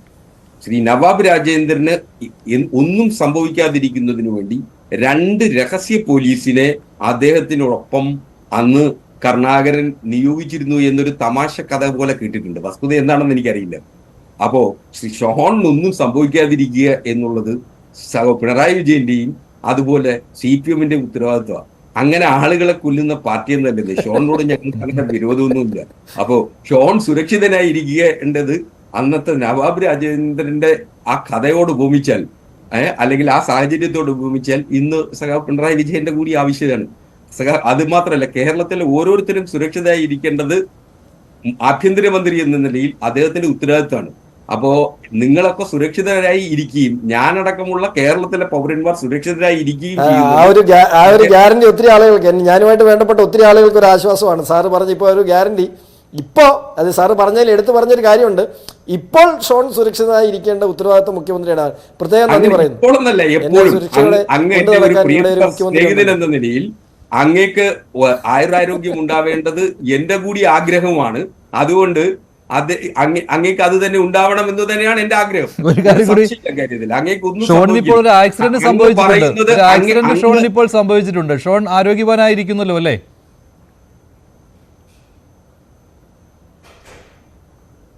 ഞാൻ ഇന്ന് അതിന് മുഖ്യമന്ത്രിയെ കുറ്റം പറയല്ല. ഞാൻ ഫുട്ബോൾ കളിച്ച് വീണതാണ്. എനിക്ക് കാലിന്റെ തുടക്കം ഒരു പരിക്ക് പറ്റി, അതുകൊണ്ട് ഇരിക്കാൻ ബുദ്ധിമുട്ടാണെന്നുള്ളൂ. അത് മുഖ്യമന്ത്രിയെ കുറ്റം പറയണ്ട, ഞാൻ തന്നെ പോയി ഫുട്ബോൾ കളിച്ച് വീണതാണ്. ശരി ശരി ശരി ശരി ശരി അസ്കർ തുടർന്നോളൂ. അപ്പോ സ്വാഭാവികമായി നമ്മൾ ഇത്തരത്തിൽ ഒരു ആക്ഷേപങ്ങൾ ഉന്നയിക്കുന്ന ആളുകളെ അങ്ങനെ ഉന്മൂലന സിദ്ധാന്തത്തിലൂടെ തീർത്തു കളയാം. അതാണ് രാഷ്ട്രീയ ബോധം. വിയോജിപ്പുകൾ ജനാധിപത്യത്തിന്റെ ഭാഗമാണ്. ആ വിയോജിപ്പുകൾ അഭിപ്രായ സ്വാതന്ത്ര്യത്തിന്റെ കൂടി അർത്ഥത്തിലും കാണാനും അത്തരത്തിൽ സ്വയം വിമർശനപരമായി ചിന്തിക്കാനും ഒക്കെ ഉള്ള ആർജവം 6.5 പതിറ്റാണ്ട് നേരത്തെ പൊതുജീവിതത്തിനിടയിൽ CPM-ന്റെ നേതാവായിട്ടുള്ള സഖാവ് പിണറായി വിജയനുണ്ട്. അദ്ദേഹം അത്തരത്തിൽ തന്നെയാണ് ഇക്കാര്യങ്ങളെ കാണാറുള്ളത്. അല്ലാതെ വിമർശിക്കുന്നവരെ മുഴുവൻ ഇല്ലായ്മ ചെയ്യുകയോ അങ്ങനെ അവരെ തുടച്ചു മാറ്റാനോ ആഗ്രഹിക്കുകയോ ചെയ്യുന്ന രാഷ്ട്രീയ സിദ്ധാന്തമല്ല. ഞാൻ ഷോൺ തുടക്കത്തിൽ തന്നെ പറഞ്ഞു, എനിക്ക് ഏറ്റവും കൂടുതൽ ആശയപരമായി ആകർഷണം തോന്നിയിട്ടുള്ളത് SFIയോടാ. അപ്പൊ അത്തരത്തിൽ ഷോണിനെ പോലുള്ള ഇപ്പോ ഇരുന്ന് വിമർശിക്കുന്ന ആളുകളെ പോലും ആകർഷിക്കുന്നതിനു വേണ്ടി കഴിഞ്ഞിട്ടുള്ള പ്രസ്ഥാനമാണ് SFIയും DYFIയും CPM-ഉം ഒക്കെ. അങ്ങനെ ആകൃഷ്ടരായിട്ടാണ് ഈ പാർട്ടിയിലേക്കും വിദ്യാർത്ഥി സംഘടനയിലേക്കും യുവജന സംഘടനയിലേക്കും ഒക്കെ അവരുടെ പ്രവർത്തനങ്ങൾ കണ്ട് അവരുടെ നേതാക്കന്മാരുടെ മഹത്വം കണ്ടിട്ടാണ്, അവരുടെ പ്രവർത്തന ശൈലി കണ്ടിട്ടാണ് ഈ പാർട്ടിയിലേക്ക് ആളുകൾ വന്ന് ഒഴുകിയെത്തിയിട്ടുള്ളത്. അപ്പോ അങ്ങനെ വരുന്ന ആളുകൾ ഞങ്ങൾക്കെതിരെ ഇങ്ങനെ നിരന്തരം നമ്മൾക്ക് സാറേ ഒന്ന് പറഞ്ഞോട്ടെ, സമരം നമ്മൾ ആവേശത്തോടെ കണ്ടിരുന്ന അങ്ങനെ ആശയത്തോടെ കണ്ടിരുന്ന ആ പ്രസ്ഥാനത്തിന് ഇന്നത്തെ അവസ്ഥ കാണുമ്പോൾ ഞങ്ങൾക്ക് ദുഃഖമുണ്ട് സാർ. ഒരു വ്യത്യാസമില്ലെന്നേ. നിങ്ങളുടെ പ്രശ്നം എന്താണെന്ന് വെച്ച് കഴിഞ്ഞാൽ നിങ്ങൾ നിന്ന് നോക്കുന്ന വീക്ഷണകോണുകളുടേതാണ് ആ പ്രശ്നം. ആ വീക്ഷണകോണുകൾ മാറ്റിവെച്ച് ഷോൺ ഇപ്പോഴും ആ വീക്ഷണകോണിൽ നിന്ന് മാറി നിന്ന് ഈ പ്രസ്ഥാനത്തെ കണ്ടാൽ ഷോൺ അന്ന് ആവേശം കൊണ്ടതുപോലെ തന്നെ എന്നേക്കാൾ ഉശിരനായി ആവേശത്തോടു കൂടി ഈ പ്രസ്ഥാനത്തിലേക്ക് ഒരുപക്ഷെ ഞാൻ ജനങ്ങളുടെ വീക്ഷണകോണിൽ നിന്നുകൊണ്ടാണ് നോക്കുന്നത്, അതുകൊണ്ടായിരിക്കും ചിലപ്പോൾ എനിക്ക് അങ്ങനെ തോന്നുന്നത്. അല്ല, അങ്ങ് ജനങ്ങളുടെ വീക്ഷണകോണുകളില്ല, അങ്ങ് ഇതിൽ കൃത്യമായി ഒരു രാഷ്ട്രീയം കണ്ടെത്തുന്നുണ്ട്. കേരളത്തിലെ രാഷ്ട്രീയത്തിൽ ഒരു ഇടം കണ്ടെത്തുന്നതിന് വേണ്ടി ശ്രമിക്കുന്നുണ്ട്. ആ ശ്രമത്തിന്റെ തുടർച്ചയാണ് അങ്ങ് ചെയ്യുന്നത് എന്ന് മനസ്സിലാക്കാൻ ഈ ജനങ്ങൾക്കറിയാം. ഷോൺ, അതാണ് മുഖ്യമന്ത്രി പിണറായി വിജയനെ വേട്ടയാടുന്നതിൽ താങ്കൾ ഉദ്ദേശിക്കുന്നത് ഒരു പൊളിറ്റിക്കൽ സ്പേസ് ആണെന്ന്. അത് പ്രധാനപ്പെട്ട ഒരു ആരോപണമാണ് ഷോൺ.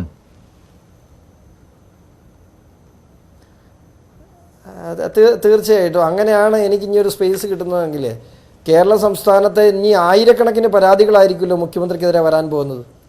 സ്വാഭാവികമായിട്ടും മുഖ്യമന്ത്രിക്കെതിരെ ആരോപണം ഉന്നയിക്കുന്നവർക്കെല്ലാം കേരളത്തിൽ മുഖ്യമന്ത്രിക്കെതിരെ ഇതുവരെ ആരോപണം ഉന്നയിച്ചാൽ പലരും ജീവിച്ചിരിപ്പില്ല. ഇനി ആരോപണം ഉന്നയിച്ച മാത്യു കുഴൽനാടനെതിരെ ഇപ്പോൾ എത്ര കേസായെന്ന് പുള്ളിയോട് ചോദിച്ചാൽ അറിയാം. മുഖ്യമന്ത്രിക്കെതിരെ സ്ഥിരമായ ആരോപണം ഉന്നയിക്കുന്ന എൻ്റെ പിതാവിനെതിരെ 3 കള്ളക്കേസ് ക്രിമിനൽ കേസ് അടച്ച് 3 പ്രാവശ്യം അറസ്റ്റ് ചെയ്തു. എന്നെ ഇതുമായിട്ടൊന്നും ബന്ധമില്ലാതെ നിന്ന് എന്നെ ദിലീപിൻ്റെ കേസുമായി ബന്ധപ്പെട്ട് എന്താണെന്ന് കേസ് പോലും അറിയത്തില്ല, എൻ്റെ വീട് റെയ്ഡ് ചെയ്ത് ഒരു ചാർജ് കൊണ്ട് ഈ എറണാകുളത്ത് JFMC 3 കൊടുത്തിട്ടുണ്ട്. ഞാൻ 1-ാം പ്രതിയാണ്. ഇതൊക്കെയാണോ സാറേ? എനിക്ക് മനസ്സിലാകുന്നില്ല. അതുകൊണ്ടൊക്കെ എനിക്കൊരു രാഷ്ട്രീയ സ്പേസ് ഉണ്ടായി വന്നാൽ നല്ല കാര്യം സാറേ. ഞാൻ എന്നും ജനങ്ങളുടെ കൂടെ നിൽക്കണമെന്ന് ആഗ്രഹിക്കുന്ന ആളാണ്. എൻ്റെ രാഷ്ട്രീയ സ്പേസ് എന്ന് പറയുന്നത് എനിക്ക് നല്ല ബോധ്യമുണ്ട്. ഞാൻ മധ്യകേരളത്തിൽ നിന്നും ജയിച്ചു വന്ന സ്വതന്ത്രനായി ജില്ലാ പഞ്ചായത്തിൽ സ്വതന്ത്രനായി ജയിച്ചു വന്ന വ്യക്തിയാണ്. ഇന്ന് സാറേ 3.5 വർഷമായി ഞാൻ ജില്ലാ പഞ്ചായത്ത് മെമ്പറായിട്ട്.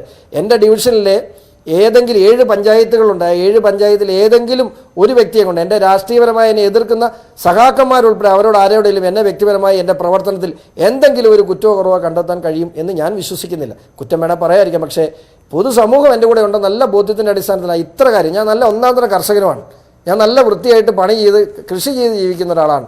ഞാൻ എൻ്റെ ജില്ലാ പഞ്ചായത്തും എൻ്റെ ഓഫീസും കഴിഞ്ഞാൽ ഞാൻ ഏറ്റവും കൂടുതൽ സമയം ചെലവഴിക്കുന്നത് എൻ്റെ പറമ്പിലാണ്. ഞാൻ നന്നായിട്ട് കൃഷി ചെയ്യുന്ന മനുഷ്യനാണ്. അതുകൊണ്ട് എനിക്ക് ഏറ്റവും ഇഷ്ടമുള്ള കാര്യവും കൃഷിയാണ്. അങ്ങനെ ജീവിക്കണമെന്നാണ് എനിക്ക് കൂടുതൽ ആഗ്രഹം. അതുകൊണ്ട് തന്നെ രാഷ്ട്രീയപരമായി ഇടം കണ്ടെത്താൻ സംസ്ഥാന മുഖ്യമന്ത്രിക്കെതിരെ ഒരു ആരോപണമായിട്ടൊക്കെ ഞാൻ ഇറങ്ങുന്നു എന്ന് പറഞ്ഞാൽ സാർ എനിക്ക് ദുഃഖമുണ്ട് സാർ പറയുന്നു.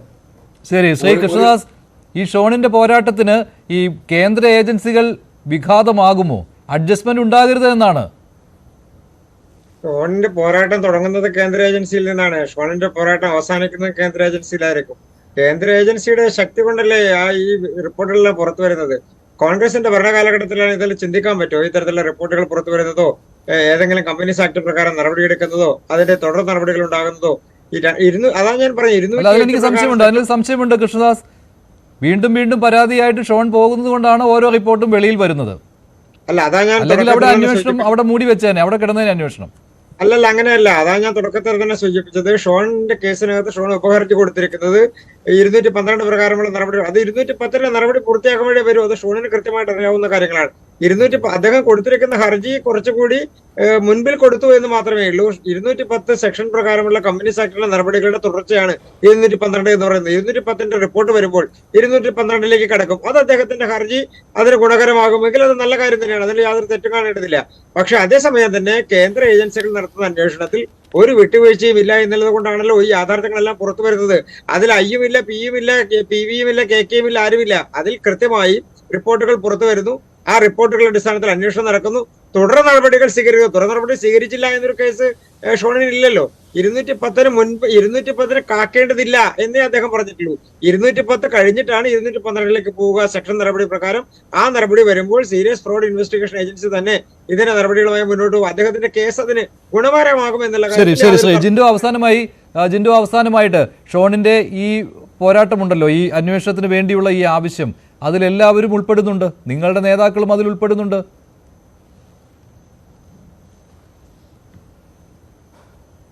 മഞ്ജുഷേ, അതിൽ ഈ നിമിഷം വരെ ഈ ചർച്ചയിലോ ഇതിനു മുമ്പ് ഒരിക്കലോ കോൺഗ്രസിന്റെ ഒരു നേതാവ് ആശങ്കപ്പെട്ടിട്ടില്ല.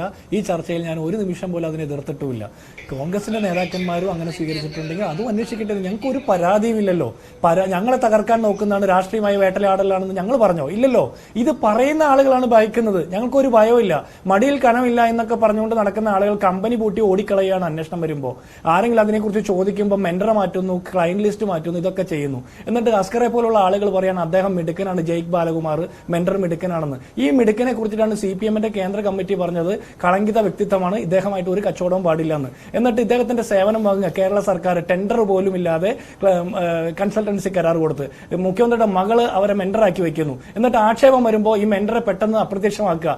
അങ്ങനെ നിശ്ചയദാർഢ്യത്തോടുകൂടി ബോധ്യത്തോടു കൂടിയാണ് ഈ മെന്ററെ വെച്ചതെങ്കിൽ പിന്നെ ആളുകൾ അഭിപ്രായ വ്യത്യാസം പറയുമ്പോൾ എന്തിനാ മെന്ററെ മാറ്റുന്നത്? അതെനിക്ക് മനസ്സിലായില്ല. പിന്നെ താങ്കൾ പറയുന്നത് ഈ CPMന് കഴിഞ്ഞ വർഷത്തെ കണക്കനുസരിച്ച് 735.77 കോടി രൂപ ഫണ്ട് ഉണ്ട്, പാർട്ടി ഫണ്ട് ഉണ്ട്. ഇത് എവിടെന്നാ കിട്ടിയത്? ഇത് നിങ്ങളെല്ലാവരും പണിയെടുത്ത് കൊണ്ടുവന്ന പണം മാത്രമല്ലല്ലോ, നാട്ടിലെ ആളുകളിൽ നിന്ന് സംഭാവന വാങ്ങുന്നല്ലേ. അപ്പോൾ ഈ പാർട്ടി പ്രവർത്തനങ്ങളൊക്കെ എങ്ങനെയാണ് നടക്കുന്നതെന്ന് നമ്മൾ അവാസ്തവമായിട്ടോ അർത്ഥസത്യമായിട്ടോ ചർച്ച ചെയ്യാൻ പാടില്ല. യാഥാർത്ഥ്യങ്ങളെ വെച്ചിട്ട് തന്നെ സംസാരിക്കണം. പിന്നെ താങ്കൾ ഷോണിനോട് പറഞ്ഞൊരു കാര്യം, വീക്ഷണകോണ് മാറ്റണമെന്ന്. ഇനി ഞങ്ങളെല്ലാവരും നിങ്ങളെ പിന്തുണയ്ക്കുന്ന രീതിയിലേക്ക് നിങ്ങളെല്ലാവരും നോക്കുന്ന ഏത് കോണിലാണോ ആ കോണിൽ വന്ന് നിന്ന് നോക്കണം എന്നുകൂടി പറഞ്ഞിരുന്നെങ്കിൽ പൂർണ്ണമായേനെ. കേരളത്തിലെ പൊതുസമൂഹത്തിൽ ഇത്രത്തോളം ആക്ഷേപിക്കപ്പെട്ട ഒരു മുഖ്യമന്ത്രി വേറെയുണ്ടോ? ആ മുഖ്യമന്ത്രിയെ കുറിച്ച് നിങ്ങൾ പറഞ്ഞ വിയോജിപ്പുകളെ സ്വീകരിക്കുന്ന ആർജവമുള്ള മുഖ്യമന്ത്രി ഒന്ന് ഉറക്കെ മുദ്രാവാക്യം വിളിച്ചാൽ വധശ്രമത്തിന് കേസെടുക്കും, ഒരു കരിങ്കോടി ഉയർത്തിയാൽ വധശ്രമത്തിന് കേസെടുക്കും, ആ കുട്ടികളെ തലയടിച്ച് പൊട്ടിക്കുമ്പോൾ അത് ജീവനരക്ഷാ പ്രവർത്തനമെന്ന് ആക്ഷേപിക്കും. ആ മുഖ്യമന്ത്രിയെ കുറിച്ചാണ് നിങ്ങൾ പറയുന്നത് എല്ലാ വിയോജിപ്പുകളെയും സ്വീകരിക്കുന്നു എന്ന്. എനിക്ക് നല്ല ഭയമുണ്ട്. മൈക്കിനെതിരെ കേസെടുത്ത, ഫുട്ബോളിനെതിരെ കേസെടുത്ത, ലൈറ്റ് മുഖത്തേക്ക് അടിക്കുന്നതിന് അതിനെതിരെ വരെ രൂക്ഷമായിട്ട് സംസാരിക്കുന്ന മുഖ്യമന്ത്രി ഇത്തരം പരാതികളുമായിട്ട് പോകുമ്പോൾ ഷോൺ ജോർജിനെ പോലുള്ള ആളുകൾ, മാത്യു കുഴനാടനെ പോലുള്ള ആളുകളെയൊക്കെ ഏത് രീതിയിലാണ് വേട്ടയാടാൻ പോകുന്നത് എന്നുള്ള വലിയ സംശയവും ഭയവും ഞങ്ങൾക്കൊക്കെ ശരിക്കും മുഖ്യമന്ത്രിയും മകളെ നേതൃത്വം കൊടുക്കുന്ന ആളുകൾ മറ്റാളുകളാണ് വേട്ടയാടുന്നത്. ശ്രീ ഹസ്കർ, ശ്രീ കൃഷ്ണദാസ്. ഫൈൻ ഡിബേറ്റിൽ ഇന്നത്തെ ചോദ്യം ഇതായിരുന്നു: മുഖ്യമന്ത്രിയുടെ മകൾക്കെതിരായ അന്വേഷണം തെളിയുമോ? തെളിയുമെന്ന് 68% പ്രേക്ഷകർ, തെളിയില്ല എന്ന് 30%, നിഷ്പക്ഷം 2%.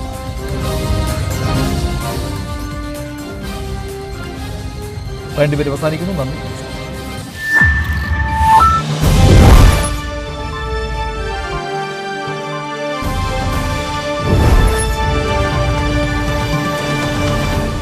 ഈ പരിപാടി അത്തരം കാര്യങ്ങളിൽ